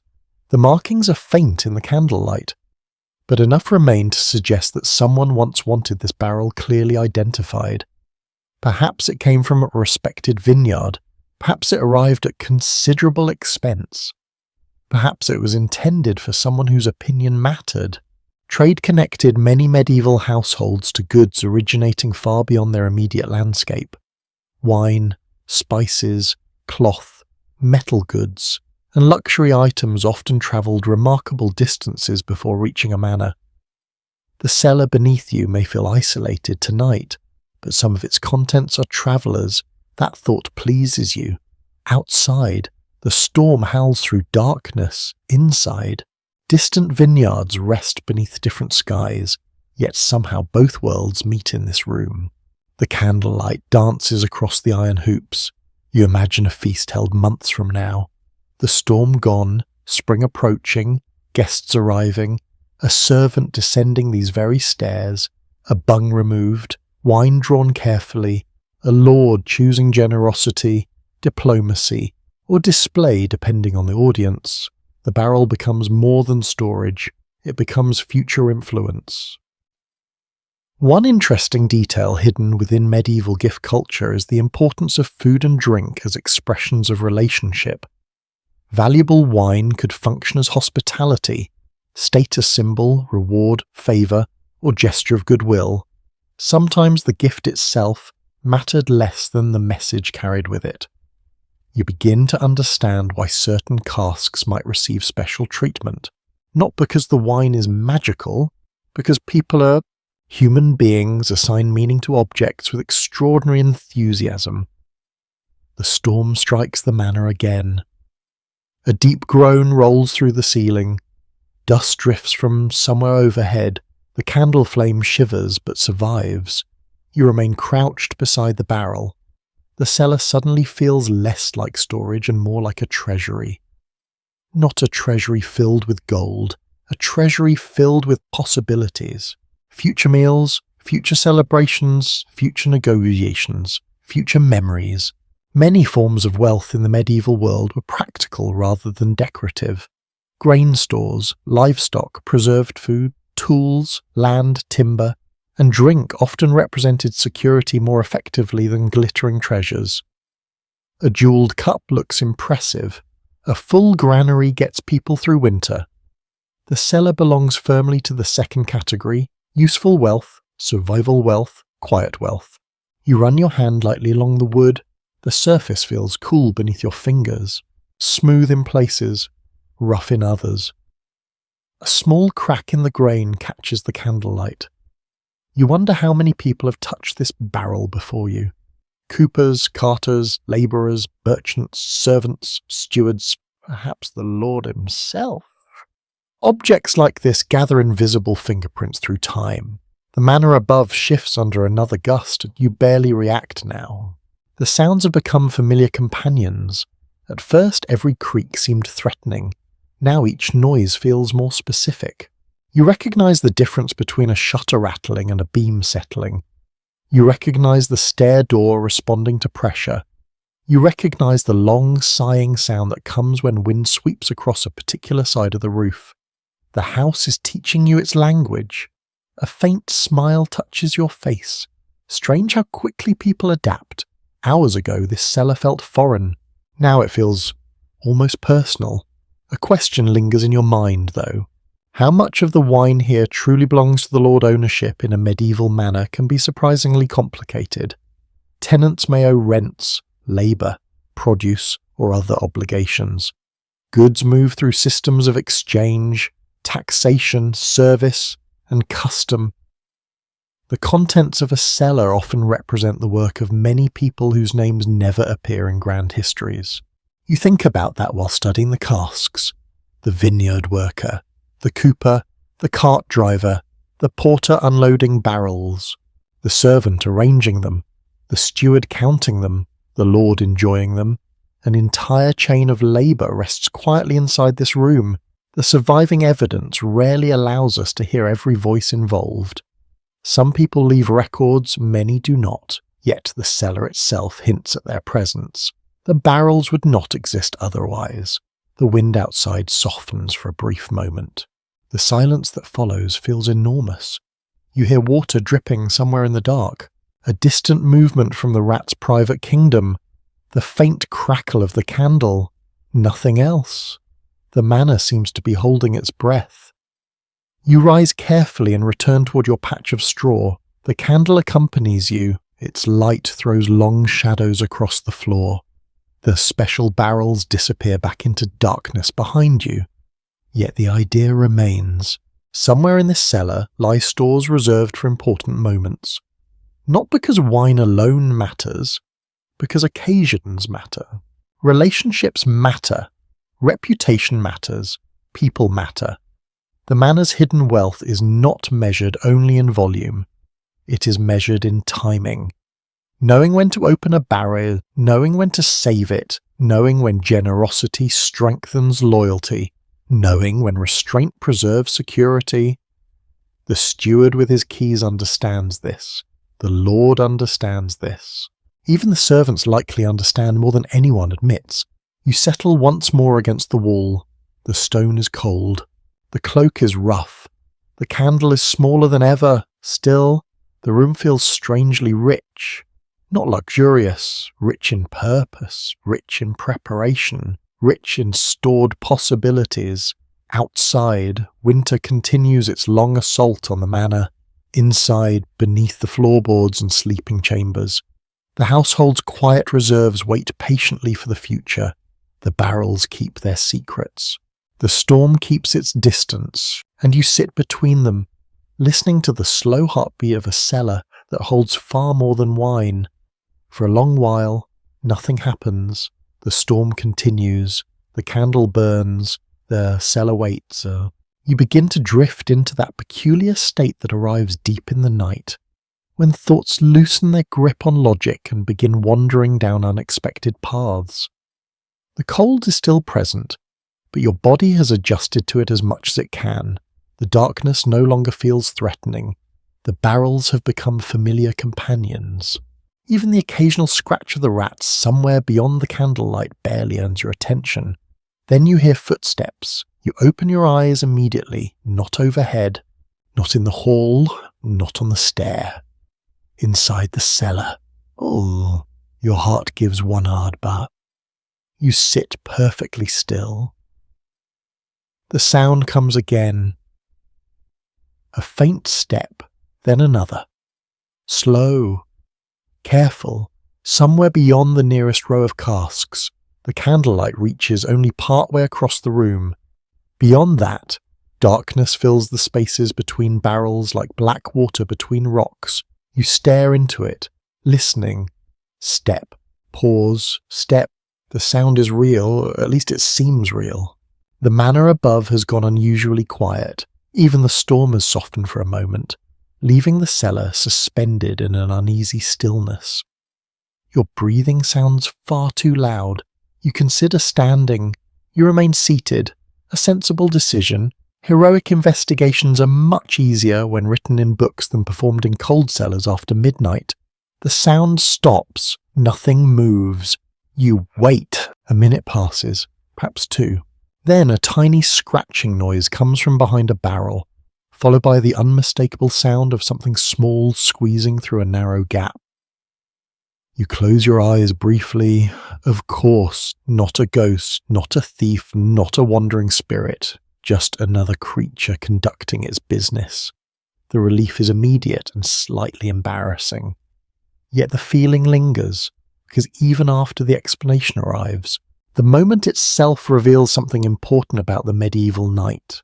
Darkness leaves room for imagination. You settle back against the wall. The candlelight seems smaller now, not weaker, smaller, perhaps because you have been staring into the shadows too long, in a world without electric light. Darkness occupied much more space in daily experience. People travelled through it, worked within it, prayed through it, feared it, and filled it with stories. The boundary between ordinary sounds and imagined dangers could become surprisingly thin. You think about the prayer you heard earlier. You think about the storm. You think about the old manor groaning under wind and snow, under those conditions. It becomes easy to understand why stories flourish. A child hears scratching behind a wall. A servant hears footsteps in an empty passage. A traveller sees movement at the edge of a forest road. The explanation may be entirely ordinary, but for a few moments, uncertainty has room to grow. Some manor households preserved local tales about spirits, warnings, omens, wandering figures, or haunted locations. These stories varied enormously from region to region. They mixed older traditions, religious beliefs, local folklore, and the simple human habit of explaining unsettling experiences through narrative. After all, if something strange happens repeatedly, people tend to give it a name. You glance toward the dark end of the cellar again. Nothing waits there. At least nothing larger than the rat. Probably. The word probably does not improve the situation as much as you would like. A small smile touches your face. The candle crackles softly. A drop of moisture falls somewhere in the darkness. The cellar resumes its ordinary rhythm, yet your thoughts continue moving through older beliefs. Imagine living here, not visiting, not observing, living. Growing up hearing stories from older relatives, listening to travellers by the fire, watching storms roll across fields year after year, seeing illness arrive unexpectedly, losing neighbours to accidents, winters, infections, or bad harvests. The world could feel unpredictable, not because people were foolish, because life genuinely contained uncertainties that modern systems often hide. In that environment, stories become tools, tools for warning, tools for explaining, tools for remembering. A surprisingly persistent habit in many cultures involves assigning personalities to places. Forests become watchful, rivers become moody, hills become protective, houses become stubborn, old buildings especially seem to attract character. This manor certainly has character. You've spent enough hours listening to it. The roof complains, the beams grumble, the stair door mutters whenever the wind shifts. The cellar breathes damp air through its stone walls. If someone told you the building possessed opinions, you might not entirely dismiss the idea. The surviving evidence offers only fragments when it comes to everyday supernatural beliefs among ordinary people. Official religious texts survive more readily than private fears whispered beside fires, yet scattered references appear in court records, sermons, local traditions, household accounts, and later collections of folklore. Together they reveal something simple. People wondered. The same way people always wonder, the storm returns with renewed force. A long gust slides across the manor, snow rattles against outer walls. For several seconds the house seems alive again. The sound fills every beam and stone, then it passes. You notice that your fear has disappeared.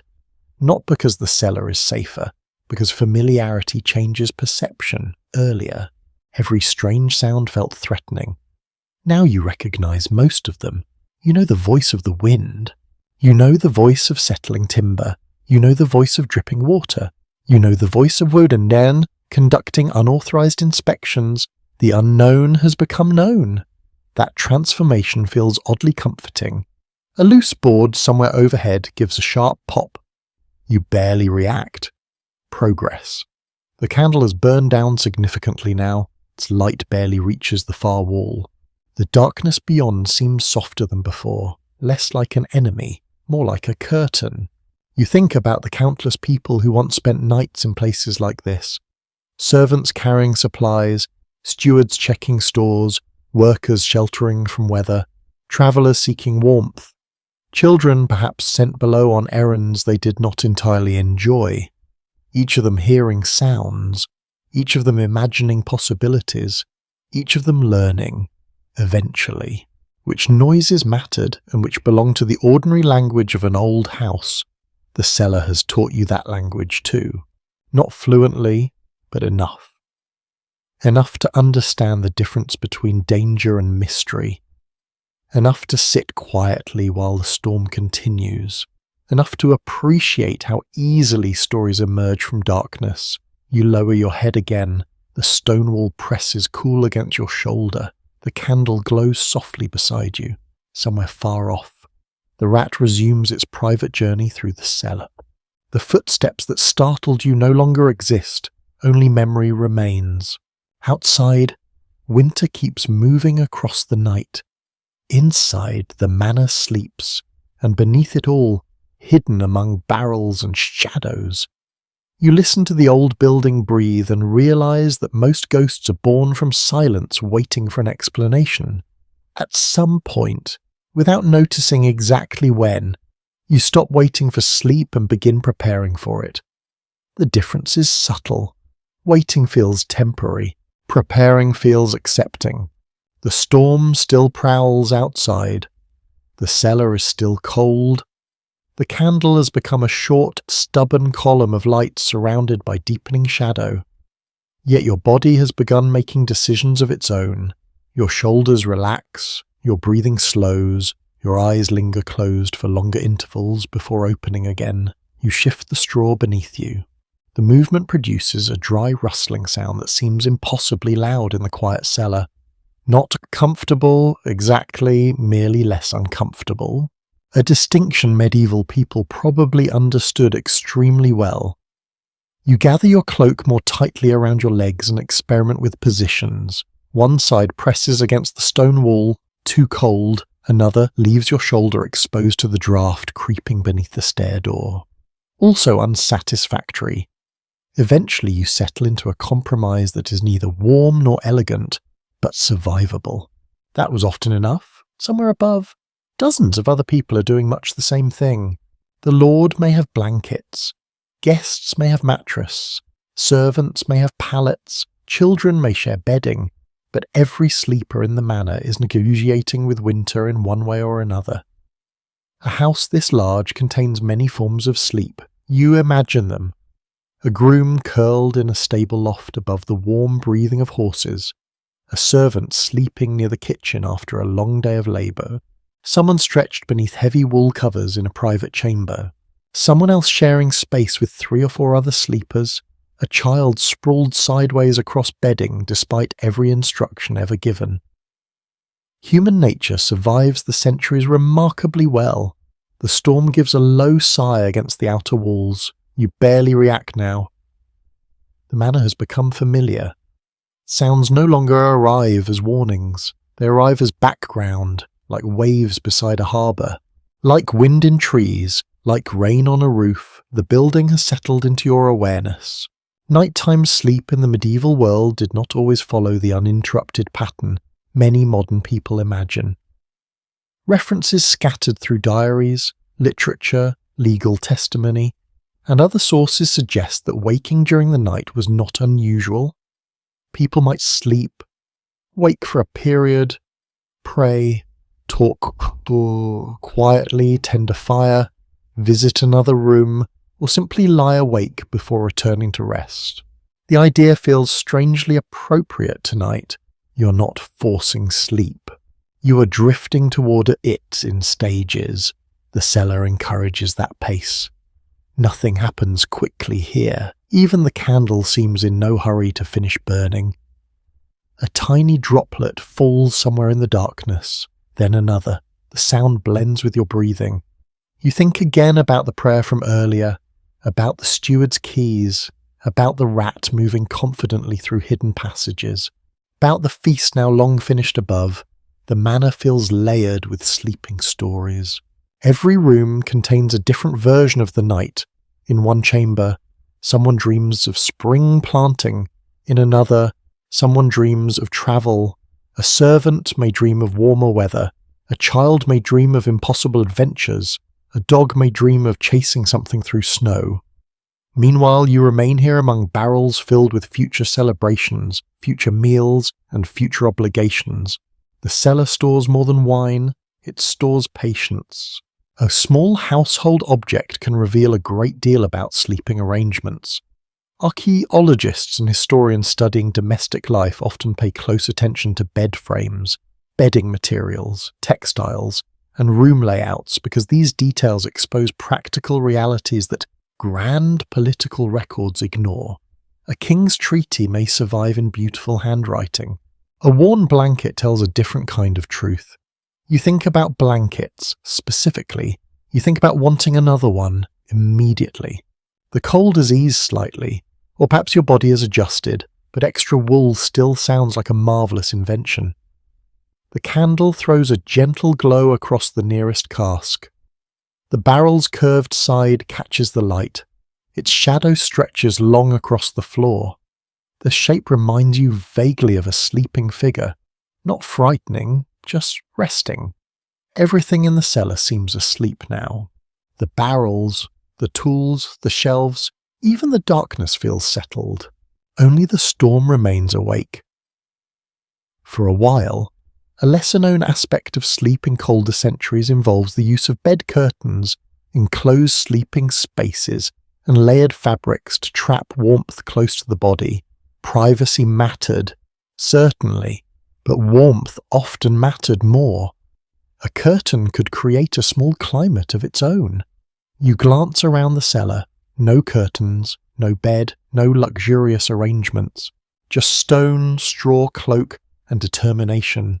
Still, people throughout history have proven astonishingly adaptable when alternatives are limited. You think of travellers sheltering in barns, pilgrims sleeping beside roads, Soldiers beneath wagons, labourers resting wherever space could be found.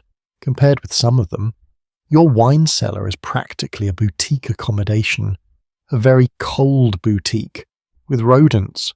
The thought almost makes you laugh. Instead, you yawn, a genuine one this time. Sleep is approaching at last. The surviving evidence never fully explains how people felt about fragmented sleep patterns, because emotional experiences leave fewer records than practical activities. Yet the descriptions that do survive suggest familiarity rather than alarm. Waking in the middle of the night could simply be part of the rhythm. Tonight, you understand.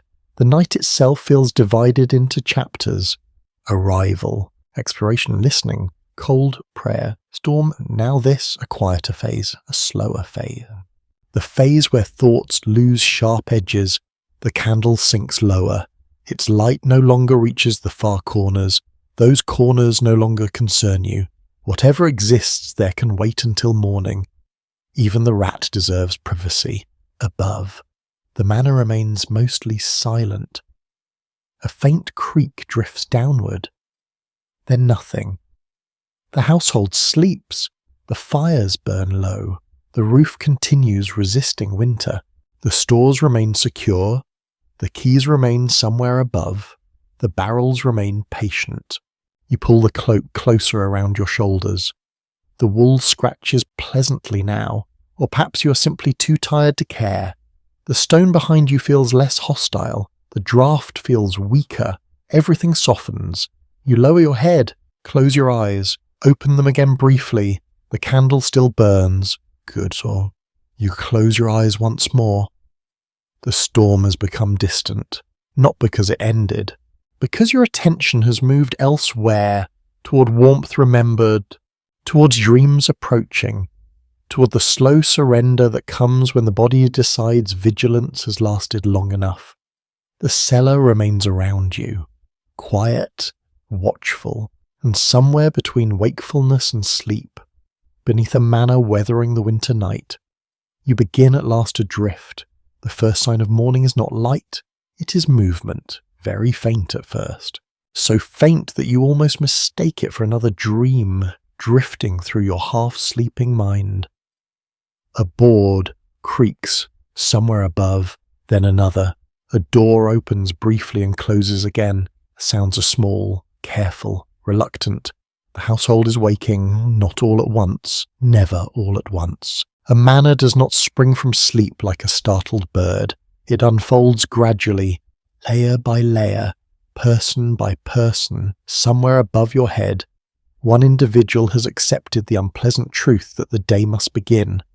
You almost feel sorry for them. Almost. Then you remember that you spent the night in a wine cellar and decide sympathy has limits. The candle finally gives up. Its flame narrows, flickers once, and disappears. For a moment the darkness feels complete. Then your eyes begin to adjust. A faint greyness has entered the cellar. Not sunlight, nothing so generous. Just the earliest suggestion that night is loosening its hold on the world above. You sit up slowly. Your joints immediately remind you where you spent the night. Your back protests. Your knees object. Your shoulders file formal complaints. The straw beneath you crackles as you move. A night in a medieval cellar leaves its signature. Above, another sound arrives. Footsteps. Real footsteps this time. Steady. Purposeful. Someone crossing the hall. A door opens. Cold air must rush inward somewhere because another door slams a few moments later. Morning has begun. The storm may be weakening, but work never waits politely for weather to become convenient. You imagine a servant approaching the hearth.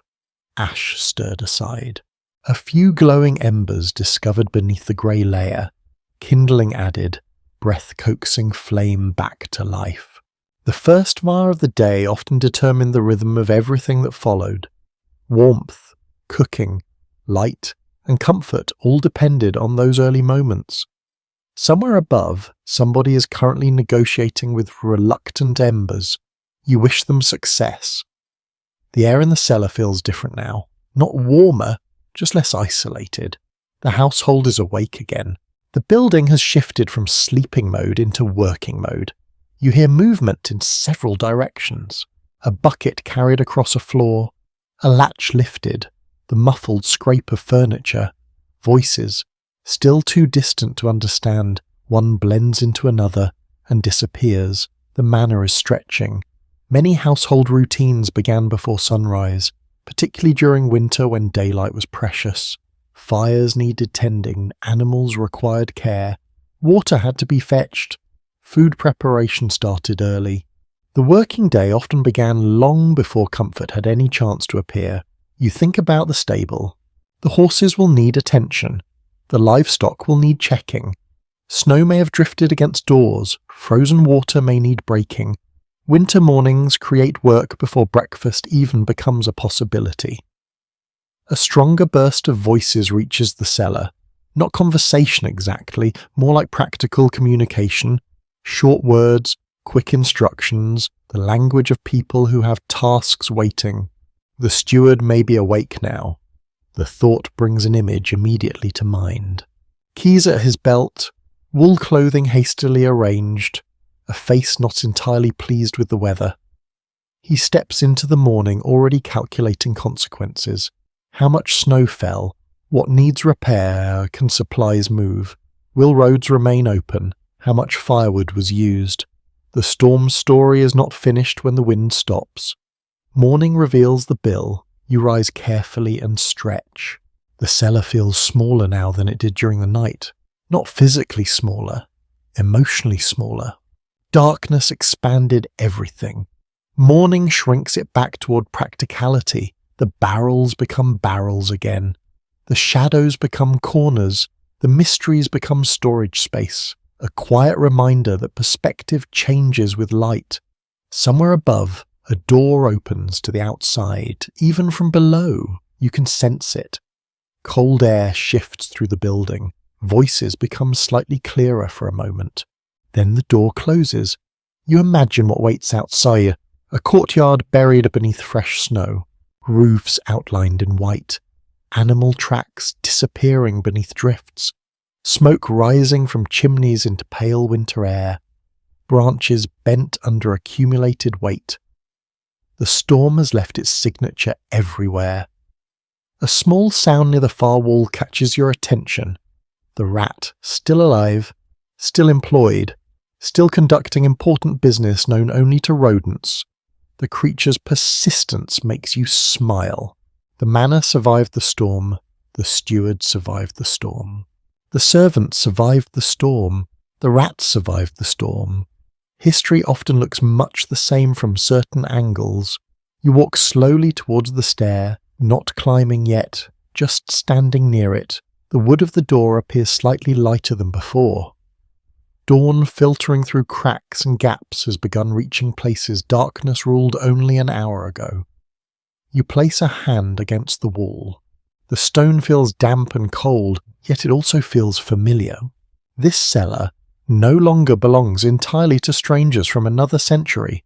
For one long winter night, it became your world. You know its sounds now, its smells, its drafts, its rhythms. You know which corner collects moisture. You know where the rat prefers to travel. You know how the storm sounds through stone. Knowledge creates belonging, even temporary belonging.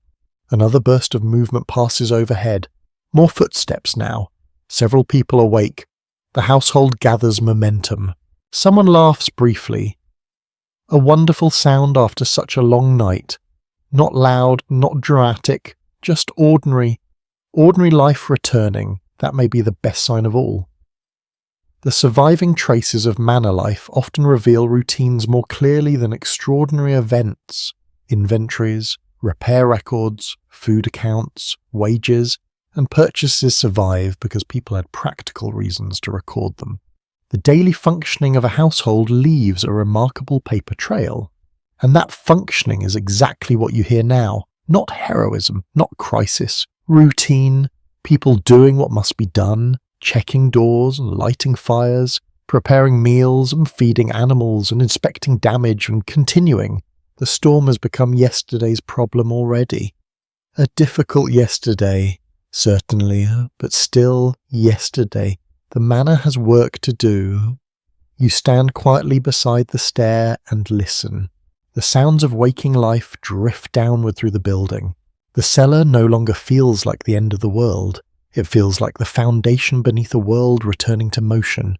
Above, winter morning waits. Below, the barrels remain patient. And after a night spent among shadows, cold stone, whispered prayers, and rattling beams, you find yourself strangely reluctant to leave. You place one foot on the first stair and feel the night cling to you. The cellar does not let go quickly. Its cold has entered your clothing. Its damp smell has settled in your hair. Its darkness seems tucked behind your eyes, so that even as faint morning grey appears around the stair door, part of you still belongs below, among barrels and stone and the last memory of the candle. You climb slowly, your legs are stiff, your back reminds you of the wall, your shoulders remember the cloak. Each step upward changes the air. The cellar's cool stillness gives way to the manor's morning breath, smoky, human, busy, and faintly sour with yesterday's feast. The higher you climb, the more sounds separate themselves. A pot shifts near the hearth. A servant calls to someone across the hall. Boots scrape over boards. A door opens to the yard, letting in a blade of winter air so sharp you feel it even through the stairwell. Then the door closes. The manor is no longer a sleeping creature. It is awake, irritated, hungry, and already behind schedule. At the top of the stair, you pause. The latch is cold beneath your hand. For a moment you look back down into the cellar, and the rows of barrels are barely visible now, softened by the weak light behind you. They seem calmer than the rest of the house. As if they have no interest in daylight's problems, they held the night well, they will hold the day just as patiently. Then you lift the latch and step out. The change feels almost rude. After hours of darkness and muffled sound, the manor's morning strikes your senses all at once. Smoke from the hearth, wet wool, ash, cold air, old rushes, bread beginning to warm, human voices, damp leather, a dog shaking itself somewhere nearby with the confidence of an animal that believes everyone should know about it. You stand near the edge of the hall, blinking. The great space looks different from your imagination during the night. Less mysterious, more work-worn. Benches sit unevenly where they were pushed aside. Rushes on the floor are flattened and stained from use. A few dark patches show where snowmelt fell from boots and cloaks. Near the hearth, embers have been coaxed into flame again, and smoke curls upward before finding its way toward the roof opening or chimney. The warmth does not fill the room evenly. Of course it does not. Heat gathers near the fire and fades quickly toward the walls. Anyone who claims medieval halls were cosy at every corner has likely never met a draught with ambition. A servant carrying a bucket passes without looking at you for long. Morning work has no patience for dramatic returns from cellars. Another person kneels near the hearth, feeding small sticks into the waking flame. Someone else bends over a table. Scraping away remnants missed the night before, a boy struggles with a bundle of wood almost too large for him. His face serious with the importance of not dropping it. The household has turned from fear to tasks. That is what mourning does. It does not explain the storm. It assigns chores. You move farther into the hall and hear the outer door open again. This time you catch a glimpse beyond it before the cold forces everyone nearby to complain silently with their shoulders. The yard outside is pale and uneven under snow. The storm has left drifts against walls, filled corners, softened barrels and carts into rounded shapes, and erased paths that must now be remade by feet. A man steps in from outside, stamping snow from his boots. His cloak is powdered white, his face is red from cold. He says something sharp and practical to another servant, pointing back toward the yard. Perhaps the stable door is blocked, perhaps a latch has frozen, perhaps a branch has fallen near the well. Whatever the issue, beauty is not the priority. Snow looks lovely only until someone must carry water through it. Somewhere in the manor's records, if anyone bothers to note it, this storm may survive as a repair cost, a delay, a damaged hinge, extra fodder, or a payment for timber. The snow itself will vanish, the bill may last longer. You follow the movement of the servants with your eyes. They work without ceremony. One carries ashes, one fetches water, one checks stored bread. One moves toward the passage that likely leads to kitchen spaces. Another disappears through a side door, perhaps toward the pantry or buttery. All the systems you heard in darkness are now visible. The hall is not simply a room, it is a crossroads. Food comes through, heat begins here, orders pass here, status is displayed here, labour becomes visible here, though not always appreciated. You remember the cellar below, the barrels waiting, the jars, the locked stores, the steward's keys. Now the connection is clear. The manor above lives because the hidden rooms below feed it, supply it, and steady it. Yet the cellar depends on the people above to guard, count, repair, and use its contents wisely. House and household are stitched together by the repeated action. A voice rises near the far side of the hall. The steward appears, or at least someone who carries himself like a man accustomed to being obeyed before breakfast, which is an impressive and slightly dangerous condition. His keys hang at his side. There they are. Not imagined now. Real. They swing lightly as he moves, catching the morning firelight. He speaks briefly to a servant, then turns toward another, receiving reports. One hand rests near his belt. His expression suggests he has already discovered 3 problems and expects at least 4 more. The storm has given him a long morning. You almost feel affection for him, almost. Then he glances toward the cellar door, and you remember that affection for administrators should be measured carefully. He does not seem alarmed. The cellar is still secure. The stores have survived. That matters. In a household where food, drink, fuel, and tools must carry people through the season, survival is counted not only in bodies safe by morning, but in supplies undamaged. The outer door opens once more. More cold, more voices, more snow brushed from shoulders. The manor's bruised morning continues gathering shape. You move toward the edge of the hall and look back at the stair door. From here it seems small, ordinary, a practical entrance to a storage space. No one passing by would know how large the night felt beneath it. No one would guess how the storm sounded through stone, how the candle shrank, how the barrels seemed to breathe, how a rat briefly became a ghost, how prayer filtered down through the floor. That is often how history works.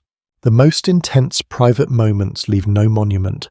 They become part of a person's body, a remembered smell, a sound associated forever with cold, a new respect for straw, fire, and dry wool. You take a final breath of the hall's smoky air. The manor is awake now.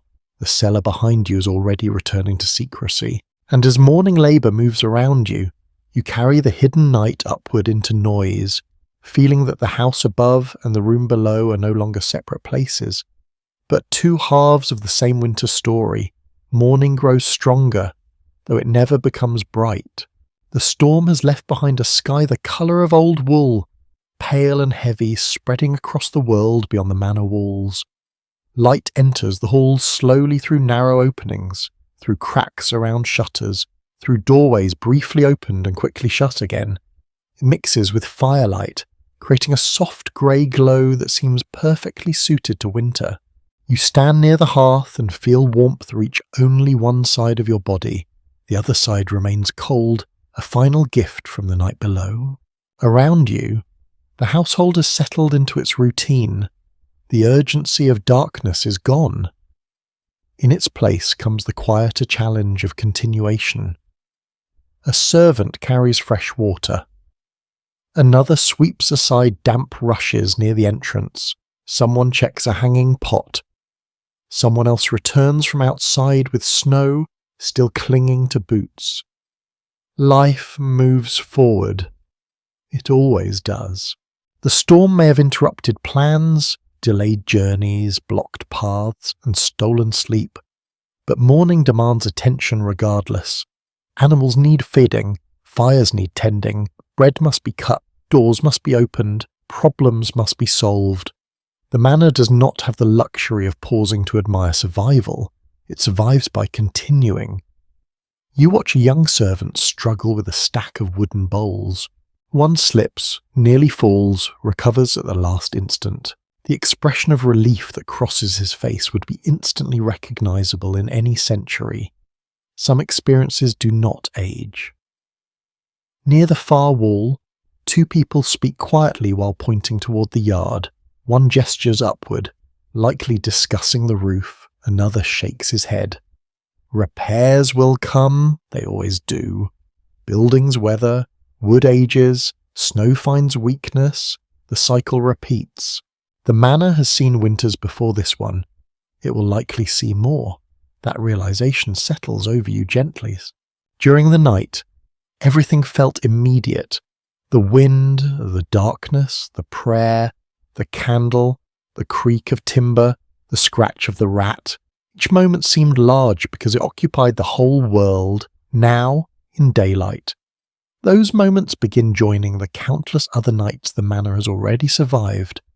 Not forgotten, absorbed, a patch repaired, a story told, a lesson remembered. Then life continues. You move toward one of the narrow openings overlooking the yard.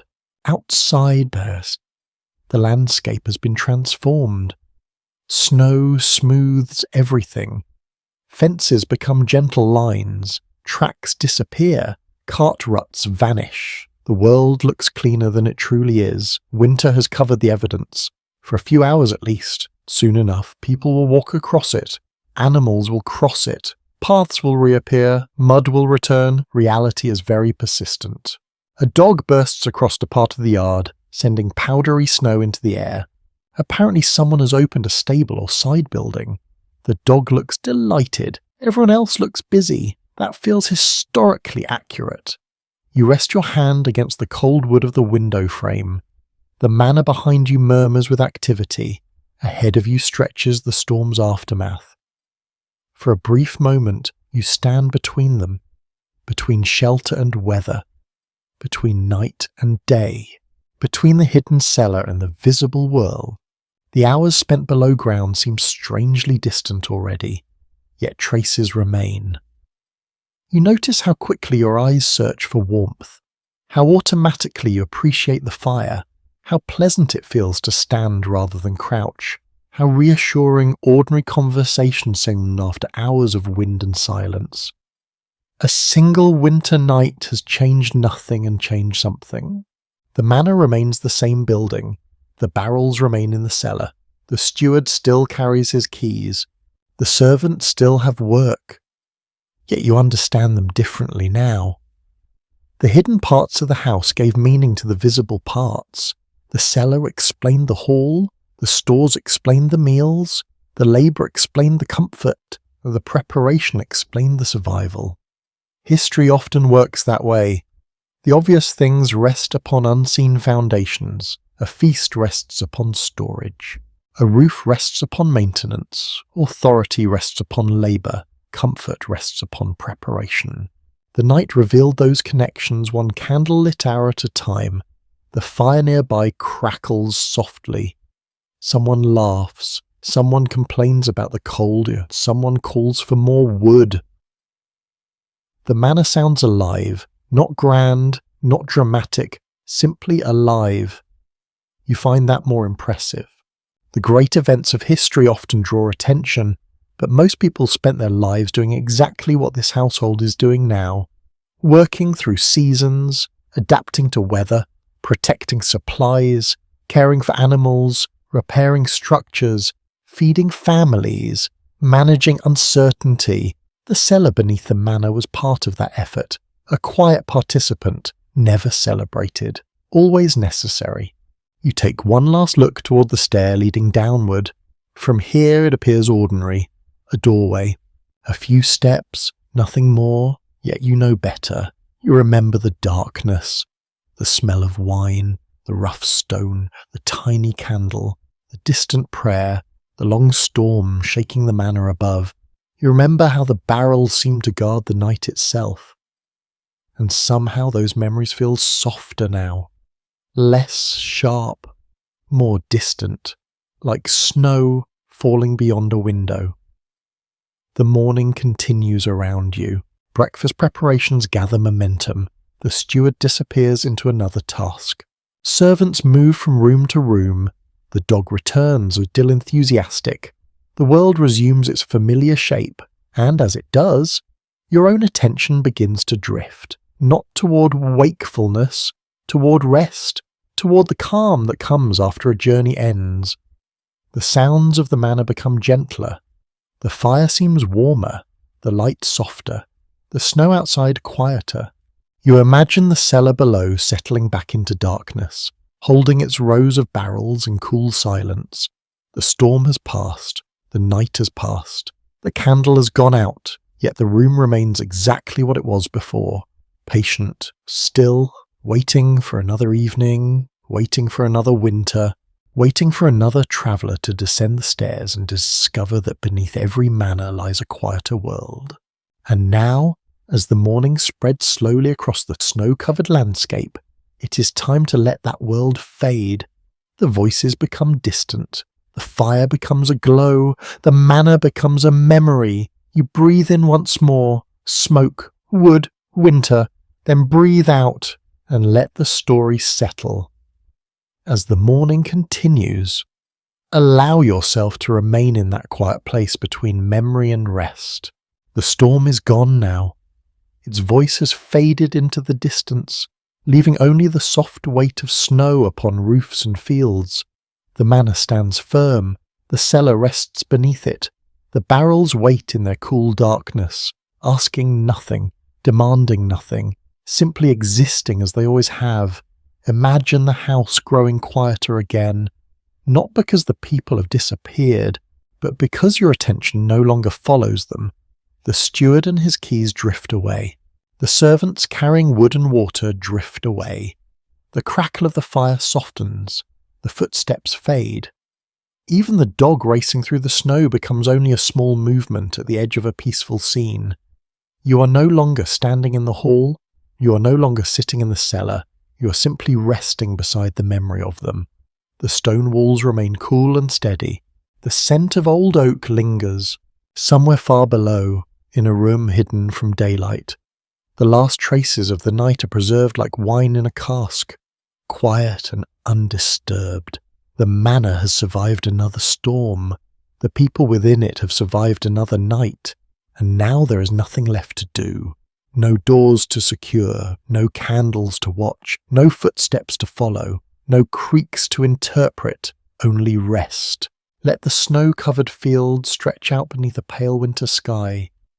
Let the manor grow small in the distance. Let the cellar sink gently into shadow.